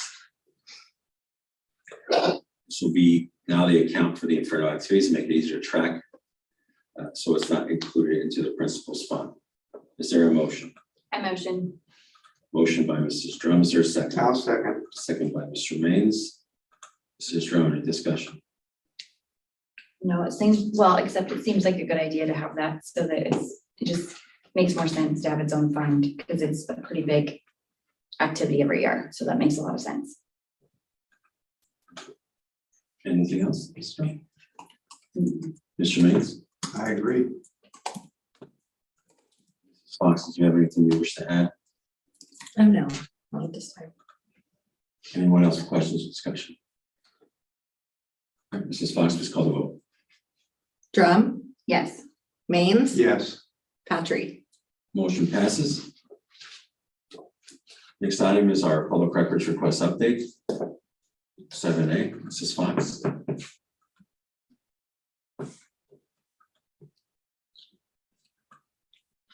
Okay, this month, basically, we had a couple of items that I've been fulfilling.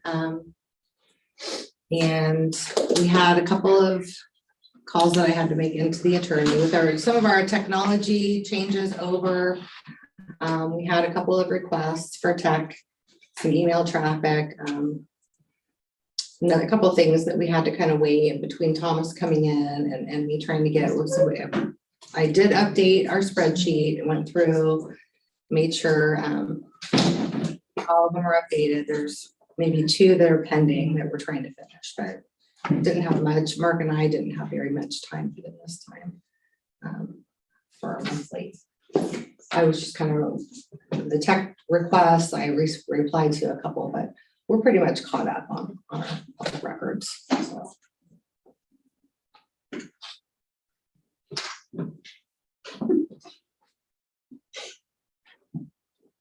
Hopefully, I know the technology requests sometimes can be, I know with Thomas coming into the district and learning the ropes, but we got them all in process, so. The technology request, just to provide a little description of that, if we've got to go back and find emails or records or whatever, we've got to go through the tech department to do a full scan so that we get the full pool of emails to respond to said request. So that takes a little bit longer, and then when we get those, then we have to review them for potential redactions. And so that takes a little bit longer sometimes. And again, like last summer when we transitioned from one treasurer to the next, this year we're transitioning from one tech director to the next. And so there is a little bit of a delay due to the transition and seeing how the whole process works.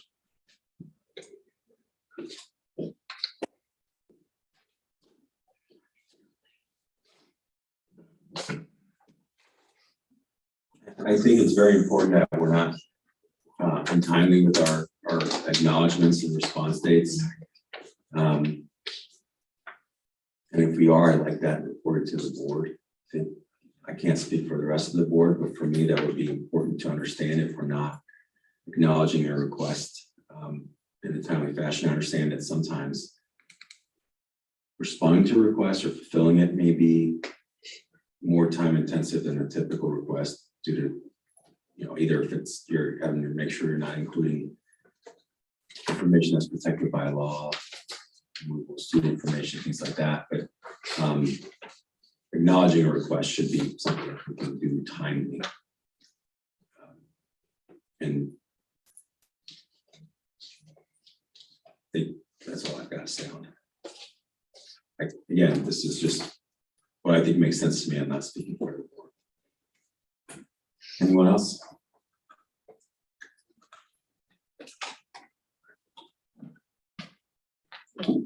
Thank you. Next item.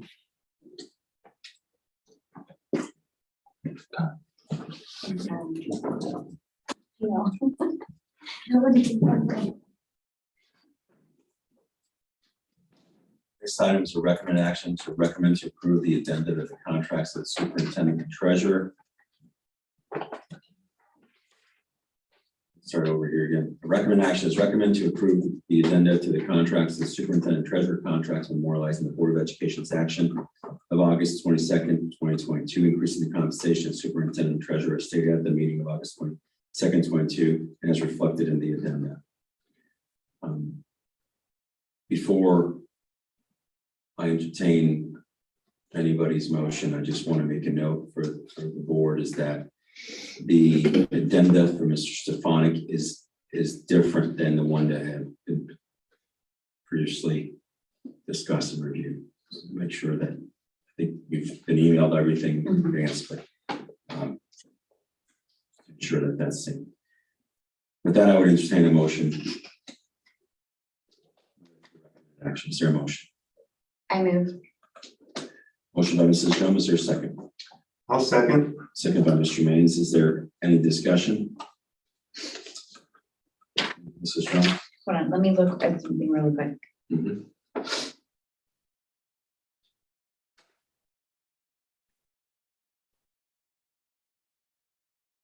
I guess I can just ask. What we were emailed, is it the same thing that's attached now? Yes, Okay, I just wanted to make sure. same one that's attached that you were emailed, Okay. I I just wanted to think make over sure. this morning. Okay, And I don't know if there was any description with that, but there was an addenda last summer, yes. and this is an addenda to the addenda. Yeah, that was explained in the Right. email, but I was just trying to make sure that everything was like Yeah. where it's supposed to be, and it's hard to, Right. maneuver between both screens. So, okay, thank you. I appreciate that. This effectuates the board vote correctly. The previous draft did not. Okay, It was going to be deficient. fantastic. Anyone else? I think that we talked about this before. These addenda essentially provide them a 1% increase of compensation, which is pretty nominal given the inflation rate. But wish we could do more, but obviously, we have to be as fiscally responsible as possible. That's unfortunately what I felt was comfortable with. Again, the board's passed this already. This is just the document memorializing it. Any other discussion? Mrs. Fox, please call the vote. Drum, Yes, Maines, Yes. and Patrick. Yes. Motion passes. Next item is consent agenda. There's no discussion agenda, no discussion on the consent agenda. I would entertain a motion to approve. I will move that we approve consent agenda. Motion by Mr. Mays, is there a second? I second. Second by Mrs. Drum. Mrs. Fox, please call the vote. If there wasn't a motion taped in real quick.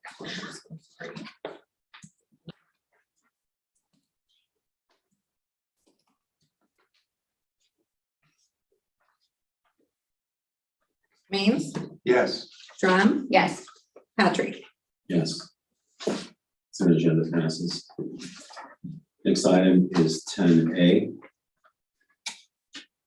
New business cross-country, a typical new fund in memory of Dave Lytle gift acceptance. Recommend actions to approve to accept $1,550 from the cross-country.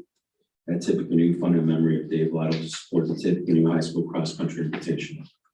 Is there a motion? I'll move that we approve.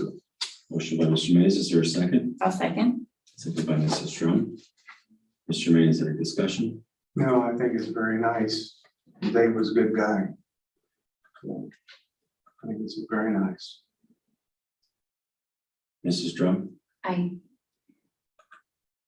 agree, sir, with what you're saying. Yes, it's amazing. Thank you again for the donation. Mrs. Fox, please call the vote.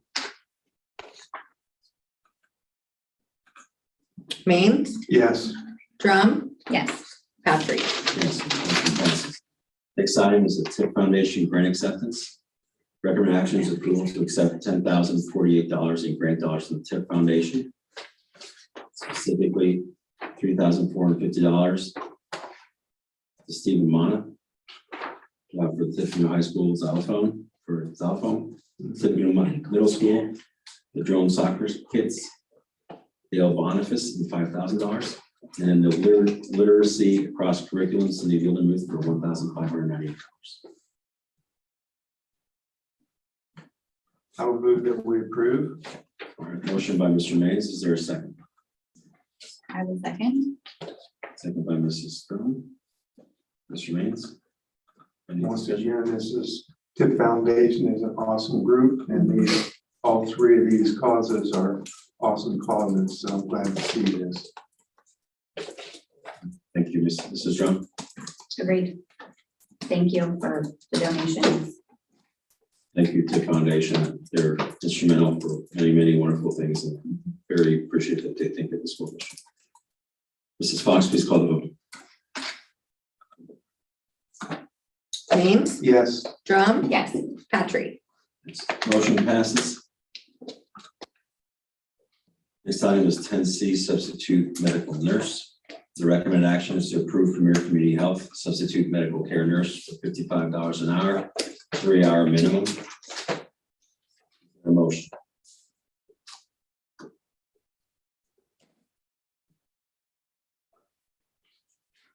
Motion that we approve. Motion by Mr. Mays. Is there a second? I'll second. Second by Mrs. Drum. Mr. Mays?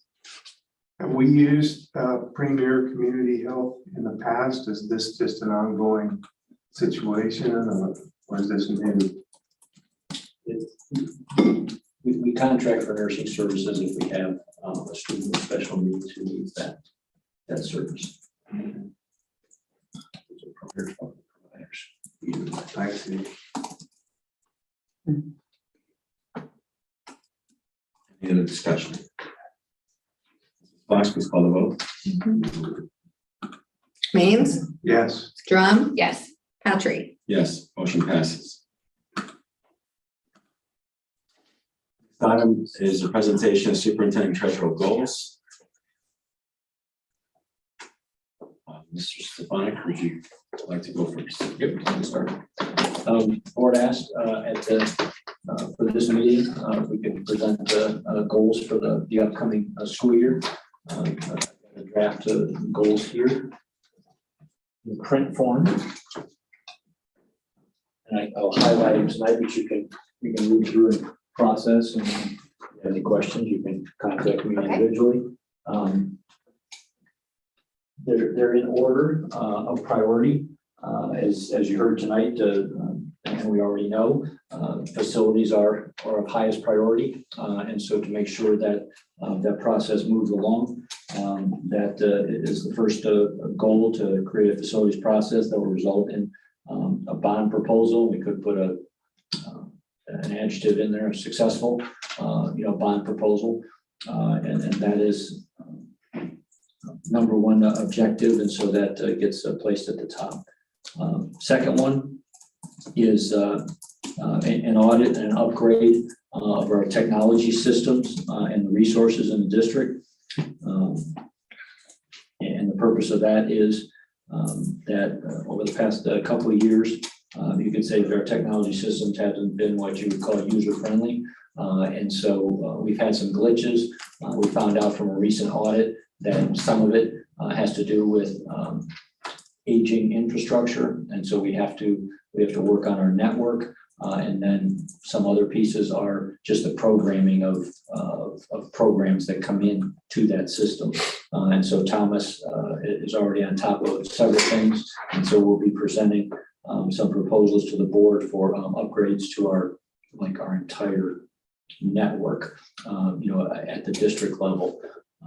Thankfully, we still have some federal ESSER money remaining that we can put towards the network because that money was supposed to be to maintain your system and provide remote learning opportunities for students. So we focused initially on making sure that we've got Chromebooks in the hands of the students, but it can also be used for infrastructure needs. And so with that many more devices using our system, the age of our system is becoming very apparent. And so we're going to upgrade that. And at the same time, we'll look at the educational resources that we're utilizing, see which ones the teachers and students are using most frequently, and do an audit of those and make sure that we've got the appropriate resources in place for the students and teachers to use. And then the last one is a continuation from one that began last year. The Ohio Improvement Process is a very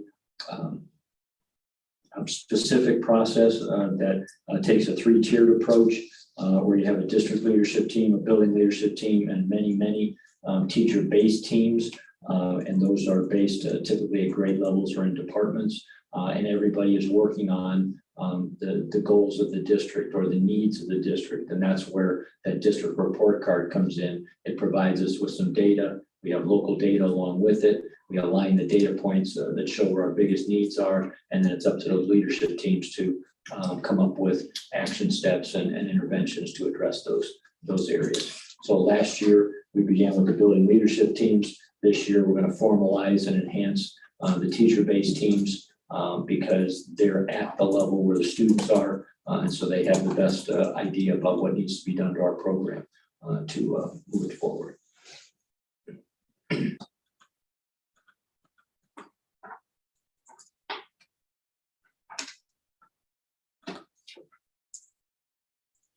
Any discussion, questions, or comments from the board?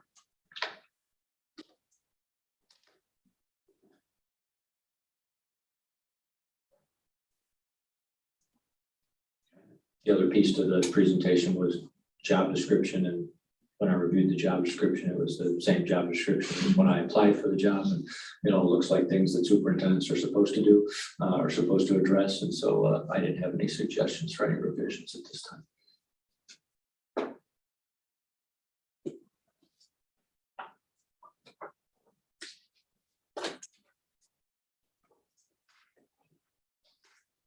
Thank you very much, Mr. Stefanik. Mrs. Fox?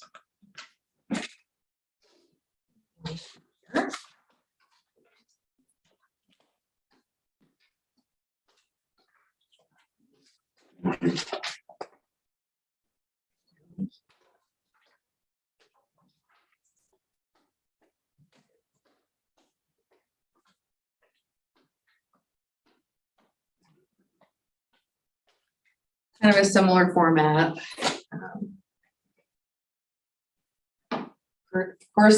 Foremost facilities seems like the hot topic, and definitely one of my main goals to help the district through this process. And I'm excited to be a part of it and to really look closely on what it all is involved in being able to get this done. So it's going to be a great team effort, but as the treasurer, I'm definitely putting that want to be my number one, that we can get this thing going and get it done for our district.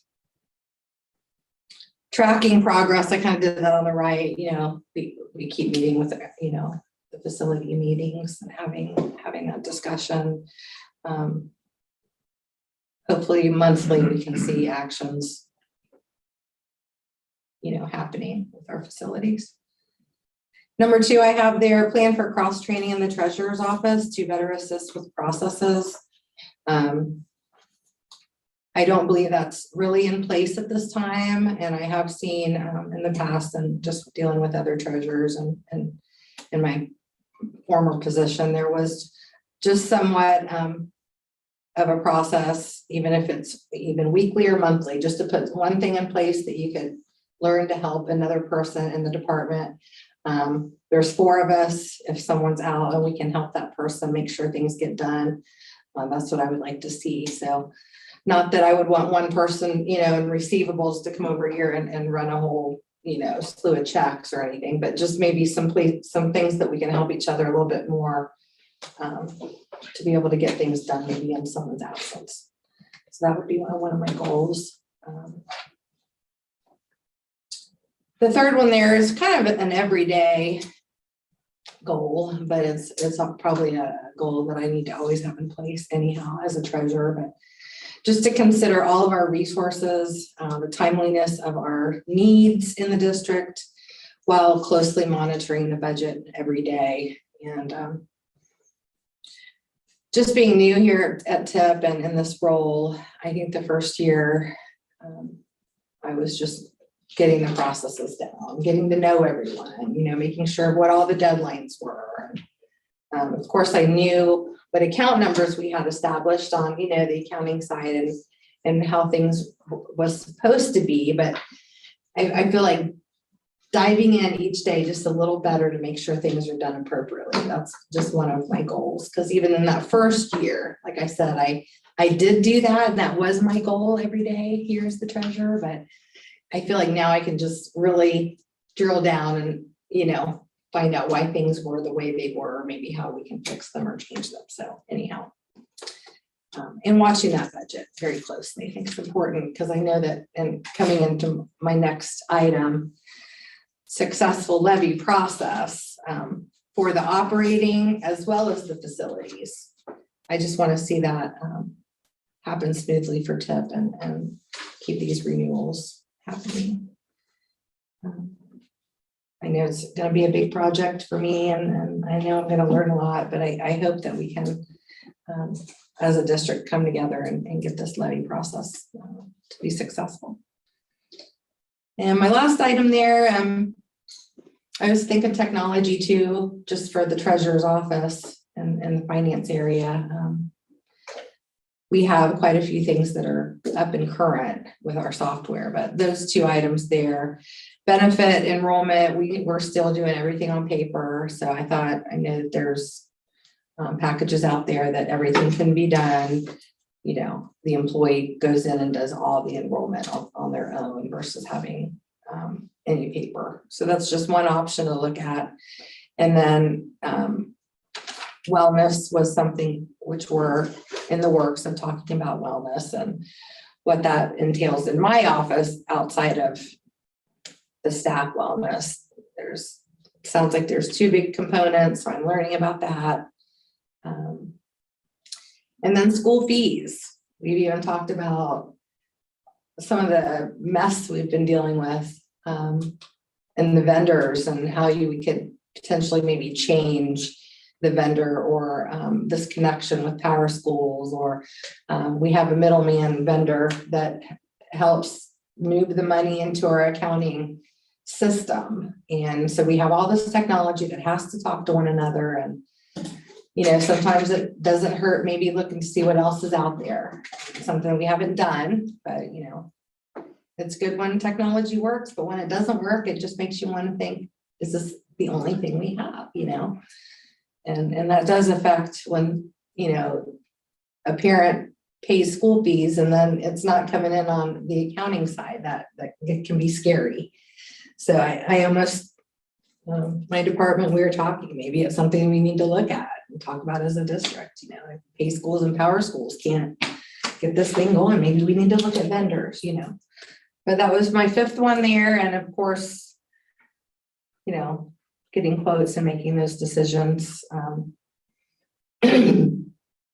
lot of these things, you know, we can track and talk through, but a lot of them, I'm going to come to the board too about some of these big things. So anyway, but I have great goals and I'm happy to be a part of the district and work with Mark and you all. And I hope we can have a productive year. So Any questions or comments for Mrs. Fox? Yeah, so I was just, oh, is it okay? Okay, so I was curious, how did you come up with your specific goals? Well, I kind of looked at the district goals, the goals that we did as we had that administrative day. And then past goals of Mark, we've talked about prior things we've talked about, and I kind of looked at what his goals were, what mine, and as a group, and I think that especially the levies and the budgeting process, it's kind of what I thought our needs were. You know, I could probably add to the list. I know that they tell you not to put maybe more than 4 or 5 down, but you know, just filling deadlines and, you know, continuing to keep things in order in the treasurer's department. So kind of a couple of different ways how I brought my items together. And I did ask those in the treasurer's office too that I work with what some of their suggestions might be. So.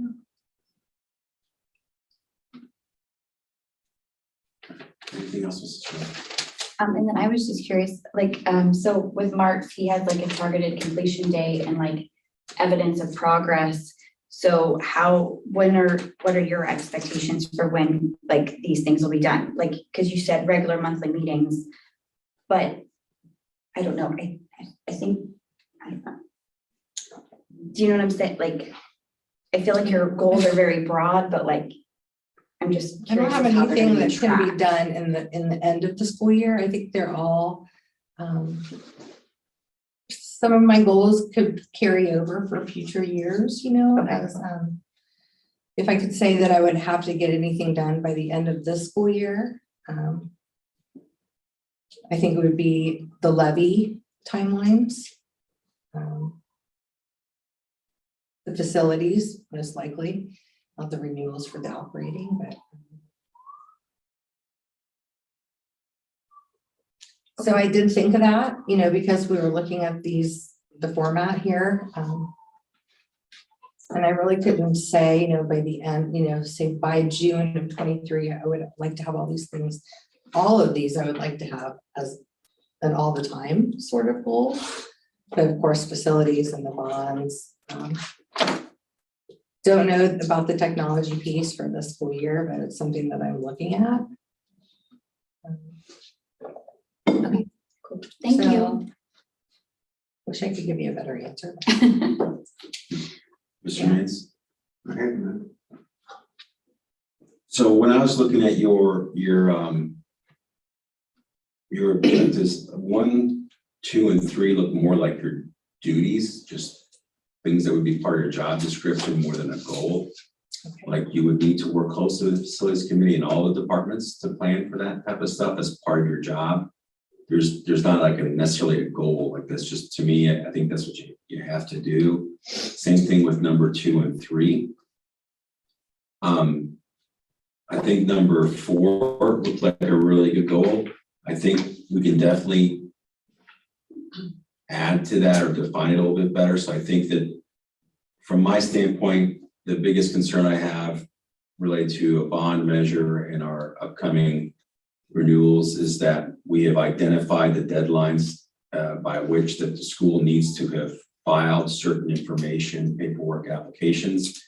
To me, that would be something that we could start with as far as ensuring a successful levy process means identifying all deadlines required, you know, and the completion process for identifying all those would be, you know, I guess end of November, early December, and then communicating that to the board. So we know in front of us what we have to have filed, where and what information is required so we can have everything ready. I know in the past there was a time that when a levy failed, we were going to, as a school district, try to put it back on the ballot and something wasn't filed in time. I don't remember with whom, but something wasn't filed and it denied us the opportunity to have it on the next ballot. And so I guess number 1, if we're going to be successful, we need to have those understood and identified. So that to me would be a good thing. The second thing would be is, understanding the bond process, the steps required, what we have available to us as far as financial support from the state, whether it's HELP or another program, and communicating that to the board. So as far as successful levy program or bond, you'd be by, December, communicating to the board, here are the types of fundings or whatever, or work with Richly to understand when that needs to be understood. Because we need to be able to present all of that to the community, theoretically in October, November, and December. So probably need it before that. And I know we've talked a lot about in the facilities getting that information so that we could present that information to the voters. Because I think one thing that is clear to me, at least, is that our community wants to be fiscally responsible, and we need to understand that if there are programs out there that can provide state funds, under what circumstances will we have those state funds come into the school district? So that would be my comments on that. On number 5, I kind of like that goal, but I'm not a big fan of it in other ways. I really hate that we have so many contracts with third-party providers or vendors.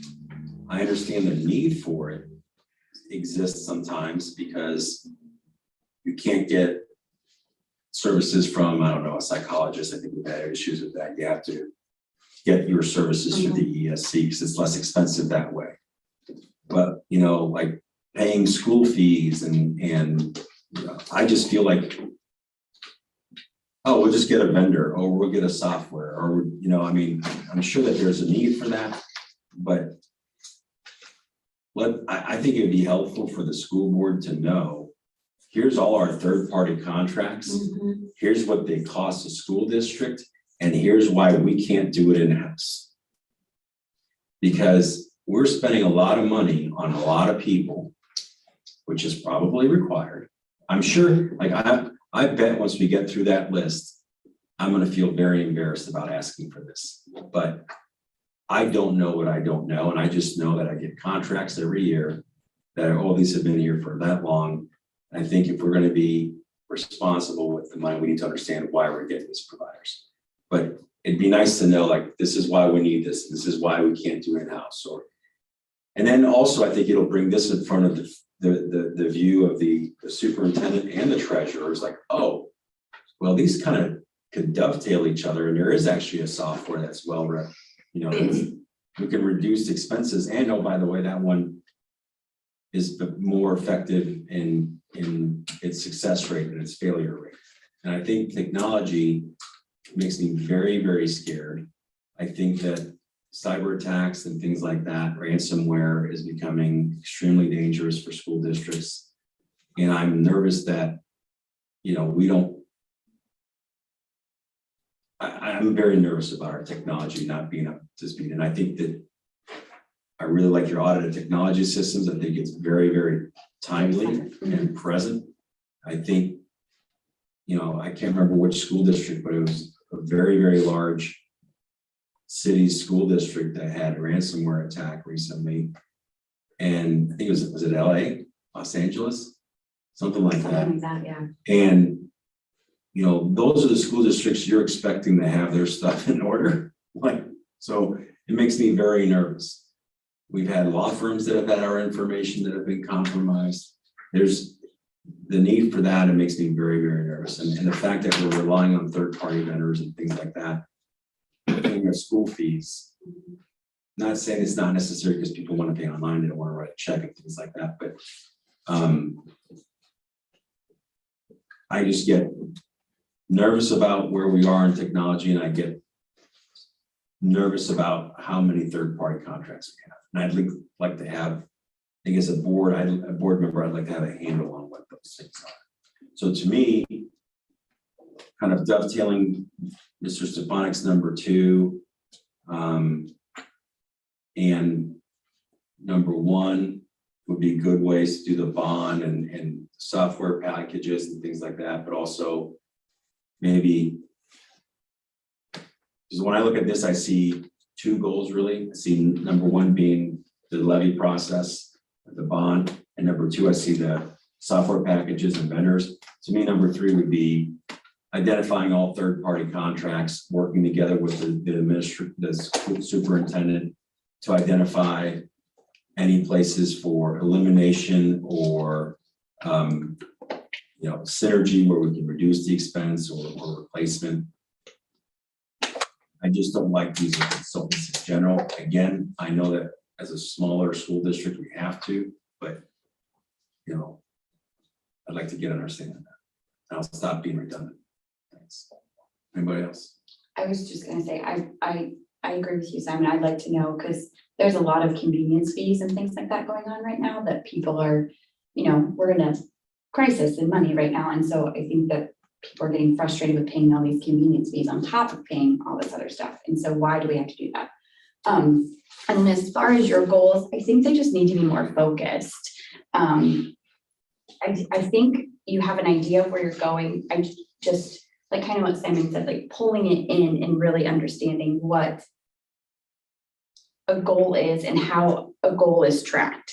So maybe working a little bit on that part of it will help too, as far as, so we understand what we're going to be evaluating on you for next year. Does that make sense? Okay. Yeah, I was trying to, the first one, I guess the first one that I put down,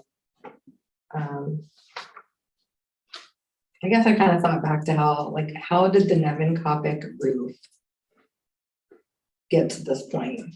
Like if we were to have a redo as the treasurer, and I know it's a lot of board and facilities and all this stuff, but I just don't know if there was a disconnect, planning. What do we need in 3 years? What do we need in 5 years? What are we looking on that 7th year mark? Because I feel like there's some things we're running into that planning 5 and 10 years and more.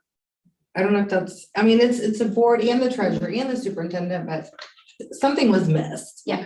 So that was one of my thoughts, like, how do we plan for these large things, knowing that it's gonna be needed? Mm-hmm. And then not have this situation where we have this building and then well, my thought on that is going back, kind of like we talked about the pay to play stuff, like going back and combing through and figuring out what each line item actually is and what's included in it could be a goal. Do you know what I'm saying? Like really understanding the budget and where everything is, that would be a great goal, because we could then monitor that and see progress. Does that make sense? Because then when you come back and explain something to us, you know exactly what that is. Yeah, that would be a good measurable goal. Yeah, and I think in the third one, I think maybe I was just not really sure how to put it in words. Yeah, that makes sense. Meeting with other administration to monitor needs and expenses. Because even with that, I saw the budget, like Rick, you made a comment even at the end of the school year, like we really were over budgeted, like millions of dollars or something. And I thought, well, because the prior year, it's kind of cloned that budget and it was too much, but why over budget so much? Mm-hmm. When we, and that could be a measurable goal because too. that's moving forward with those levies, planning out farther ahead than next year. That's what I'm trying to. I think a good goal for that, then, if you're trying to do that, I think that's a very good goal, is evaluating the school district's budget and providing better feedback to the board related to the budget. And then what measurable goals can be, meeting with every building administrator or individual that has access or requests a fund or provides you a budget, or requesting updated budget and line items from every person that's inputted into this, presenting the same measure evidence of progress, presenting feedback from all the school board, administrations, budget requests, reevaluating their needs, et cetera, blah, blah, blah, blah. And then that would be done in, January. And then you would say then, coming back with a feedback from the board, going back to Mr. meeting related to where we could cut back or reallocate or, adjust budget so that they're more in line with whatever. So like, if you come back and well, they weren't really that overinflated, they're actually right on point, then you're not really cutting back, you're just identifying it or looking for cuts. If it was overinflated is like, well, making sure that they're providing us budgets that are accurate, not, overinflating them for the board, things like that would be a ways you would do that. I think, I can't speak for the board, but it would make sense to me that you would review these to kind of have that type of information in it. Because to me, I'm interested in what are we spending money on, why, and is that necessary? What function does it perform, and how can we do better on our return on investment or on the services we provide our kids in-house versus vendors? It's kind of things I think about a lot.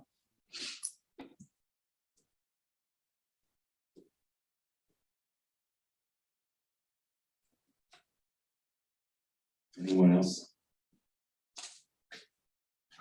I think it would make sense to revisit this again, probably in our next work session, but I know that we've got a pretty significant topic at the next work session.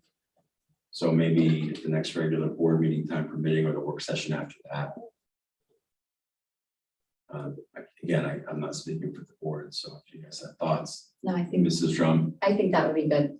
Yeah, Mr. Rand, I think it's Yeah. a good idea. come back with. and given that kind of what's more pressing, it makes sense to me that you drive that process and that, you tell us whether we have time in a work session, or you tell us, well, let's wait for the regular meeting, or it's gonna be the work session after that. You let us know what you have Okay. time for. I think we've given you some stuff, but I think we want something, and you can always email us updates, so long as we're not deliberating through email. Yeah. Anybody else? All right, next item is 11A, citizens may address the board. We have Mr. Donald Watson.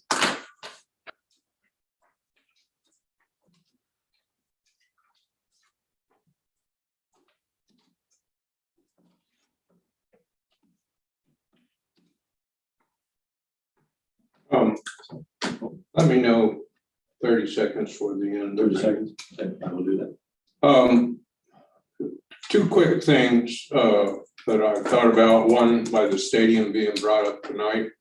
I just want to be honest with you. I stumbled Friday night going to concession stand because around the rented bleachers is like River Run. There's a big rock like that, and it should be kind of like fine number 4's limestone to prevent people tripping and falling. Also, with the saying that we've had for years, I think needs to be updated from respect, responsible, and integrity. At the top of that should be accountability. I've seen stuff at the ball games that students ought to be accountable for. As simple as butting in line at concessions. People need to be accountable. Another thing I would bring up quickly is there's a new song out. Kind of like important as we all sing Amazing Grace. The new song is titled Jesus is Coming Back, and Are You Ready? And it goes on and on, but you guys can, I'm sure, Google and get it. But the importance that ties in with that accountability is people think, oh, someday. No, we only get one chance. And if I get killed between here and my house tonight, my time's over. My someday, he's coming back tonight. So I just would like for our students to learn that because they got to be ready. Okay, the wisdom of simplicity. Would you describe your life as beautifully simple or tragically complicated? The wisest men and women of every age have valued simplicity, while the average person falls unknowingly into a dozen complications every day. Albert Einstein was one of the greatest geniuses of all time. He observed that genius is taking the complex and making it simple. Maybe it's time to apply this genius to our lives. Another author explains, the simplest solution is almost always the best. Okay, the 4 absolutes. How do you make decisions? What do you measure your actions against? The four absolutes are another way to consider what to do next. In early 1900s, the four absolutes were developed to help people. They have described as a way to keep in tune with God's will for your life. Moral standards, ideas to live by, and yardsticks to measure our actions against. A guide for everyone trying to live the good life and a tool for anyone trying to live intentionally. Four absolutes are honesty, is it true or is it false? Unselfishness, how will this affect other people? Purity, is it right or is it wrong? Love, is it ugly or is it beautiful? These are powerful guides. They provide startling clarity in a confusing world. They help us to examine our options before making a decision, by helping us examine our motives. This awareness is essential to spiritual growth and any form of personal development. Take the first absolute, for example. Lies separate us from best self, from others and from God. It only takes a tiny lie to put a whole universe between you and another person, or between you and God. The opposite of each of four absolute cause unspeakable pain and destruction every day. How would your life be different if you adopted absolute honesty, absolute unselfishness, absolute purity, absolute love? I am not proposing these need to be anyone's guide, but if not these, what yardstick do you use to measure your action and make decisions? 30 seconds. The most practical application of any philosophy is that empowers people to make decisions. If someone does you wrong, how do you respond? Philosophies propose forgiveness. One quick thing I forgot to mention there at the beginning when I was mentioning these other things, the handicap accessibility for the visitors. In front of the band sets up, they set the drums on the sidewalk, so the wheelchairs cannot go down that sidewalk that is purposed for. And the hill there between that sidewalk and the road is about 50% slant. There's no way, you can't hardly walk on it. People going to the visitor side, they have to walk on the hill because the band and the drums are set up on that sidewalk. So I hope you can do something about that quickly. Thank you. Thank you, Mr. Watson. Next person, Kathy Bowman. I usually don't do this twice, but you guys are zipping right along. So I'm gonna help you zip along here. On your next work thing or agenda, whatever it is, and you wanna know what subjects to bring up, again, it's gonna be Tipp Pride. And the reason I bring that up is somebody here was saying something about the people around Broadway didn't vote for the last levy. Well, I would imagine that could be because 3 representatives from this building went over across the street to Tipp Council and talked about a trade for Broadway property for the Tipp football stadium. It's in the council notes.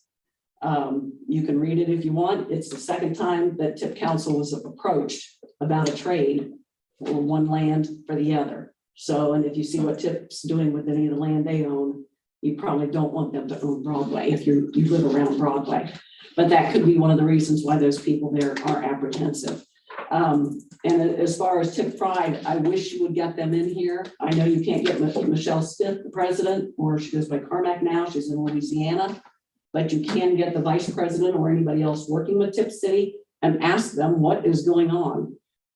I have their tax forms, which anybody can get, and maybe Mr. Maines could help us understand those because he did their taxes for them to 1 year. But going through here, there's a lot of stuff, and I know you guys keep saying that the school is not involved with Tipp Pride. The heck they're not. The heck they're not. These donor agreements, these are signed by the president of Tipp Pride, and some of them are signed by Dave Stevens, the treasurer. Some of them are signed by Michelle and Greta Gump. Some of them are signed by Michelle and Sam Spano. those are people that are in the school district that were working here at the time when these forms were done. Now, I don't know who did these forms legally, because Tipp Pride doesn't have any legal fees on their tax forms. So I'm guessing maybe they used the Tipp City school lawyers, so maybe the taxpayers paid for that too. We pay for a lot of stuff with Tipp Pride, so maybe we paid for those. And on these donor agreements, again, the Tipp schools have to be involved, because once you get through the first page, and some of these agreements go out 2027, people paying into Tipp Pride till 2027. And as of now, the donor money goes to pay off the loans that they took out to pay for the things that are done for the stadiums, and the balls for bleachers, the bash for bleachers, whatever the little fundraisers they have. All that money goes to pay the interest on the loans. It does not go to pay for the bleachers, as we just paid for them ourselves. It does not go to that. And if you want to know if that information is true or not, I come in here with facts. How do I get those facts? I either dig them up myself, or I go to a Tipp Pride meeting when they have open meetings, which they haven't had one in a while. So, but they said that at their meeting, that the money they get from donors that's coming in is paying on those loans they took out to do the little bit of work that they have done at the stadium. Most of that work that's been done has been taxpayer funded. You can look at their statements and you can see how much they've paid. You can also see through Tipp council notes and the school notes how much we paid. There's recognition considerations on here. And once again, the school, somebody has to be responsible for those. These people are promised all sorts of things, recognition in printed programs, recognition in year-end sports books, name in all the school event programs, premium seating anywhere from 2 to 4 seats, some for the duration of their contract. Some of these contracts are done. So did they get their premium seats? Were they written up in any books? I don't know. The names displayed on static or digital displays, donor's name on the apron of the home and visitor side bleachers for the life of the bleachers.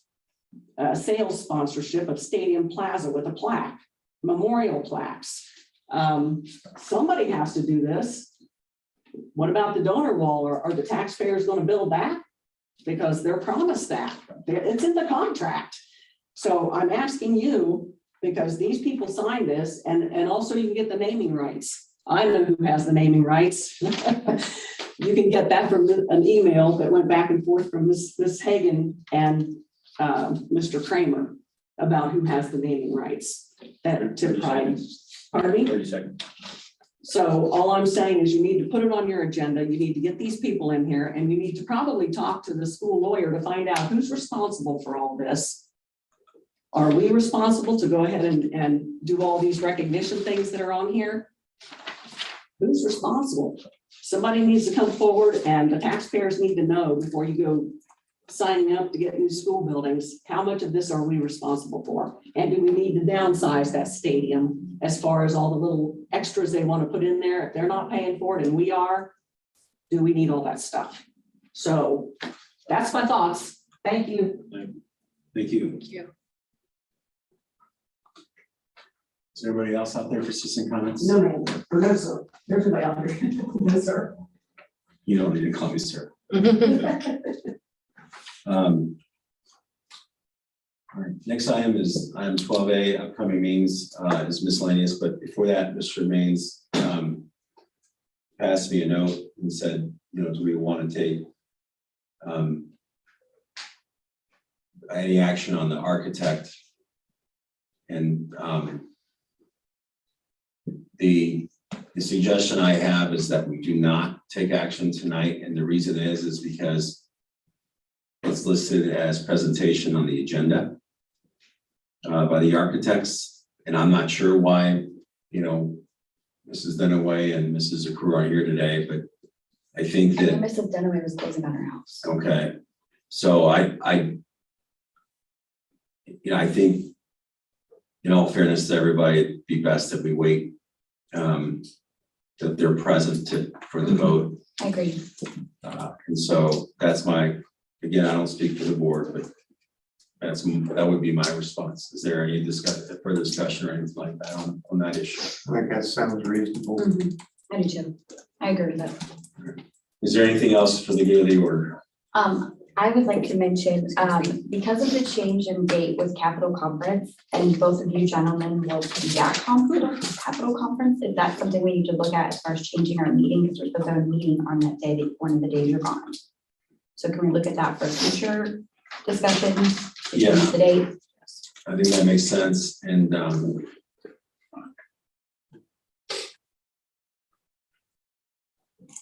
think there should be a meeting. Typically in November and December, those are one meeting months. Yeah, I have it as November 14th as our scheduled meeting for that month. We need to approve the 5-year forecast. So we gotta have a meeting. Yeah, so I'm just saying, they'll be gone at Capitol Conference, so we're gonna have to not. What day is the 14th? It is a Monday. Tuesday, or sorry, Monday.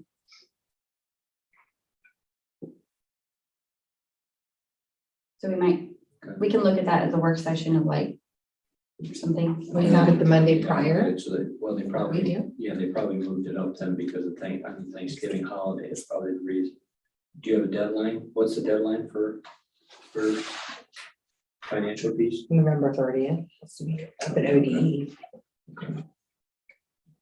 I'm sorry, I thought you were talking about a work session, but it's the actual meeting. Yeah, Kinda it could says, be that.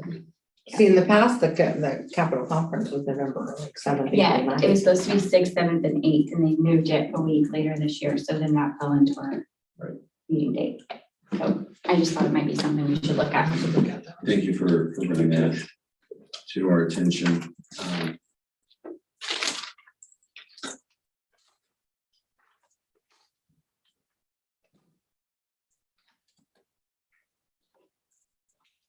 Anything else for the good of the order?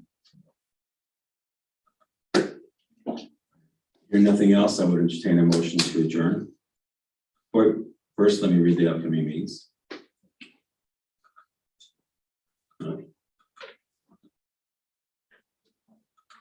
They're not on here. You're not on there? October 10th is our work session, Yeah, Okay. and then October 24th is the board meeting.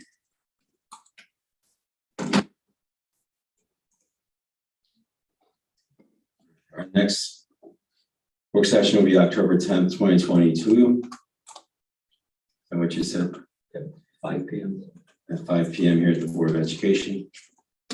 Our next regular meeting will be October 26th. 24th. 24th at 6 p.m. here at the Board of Education.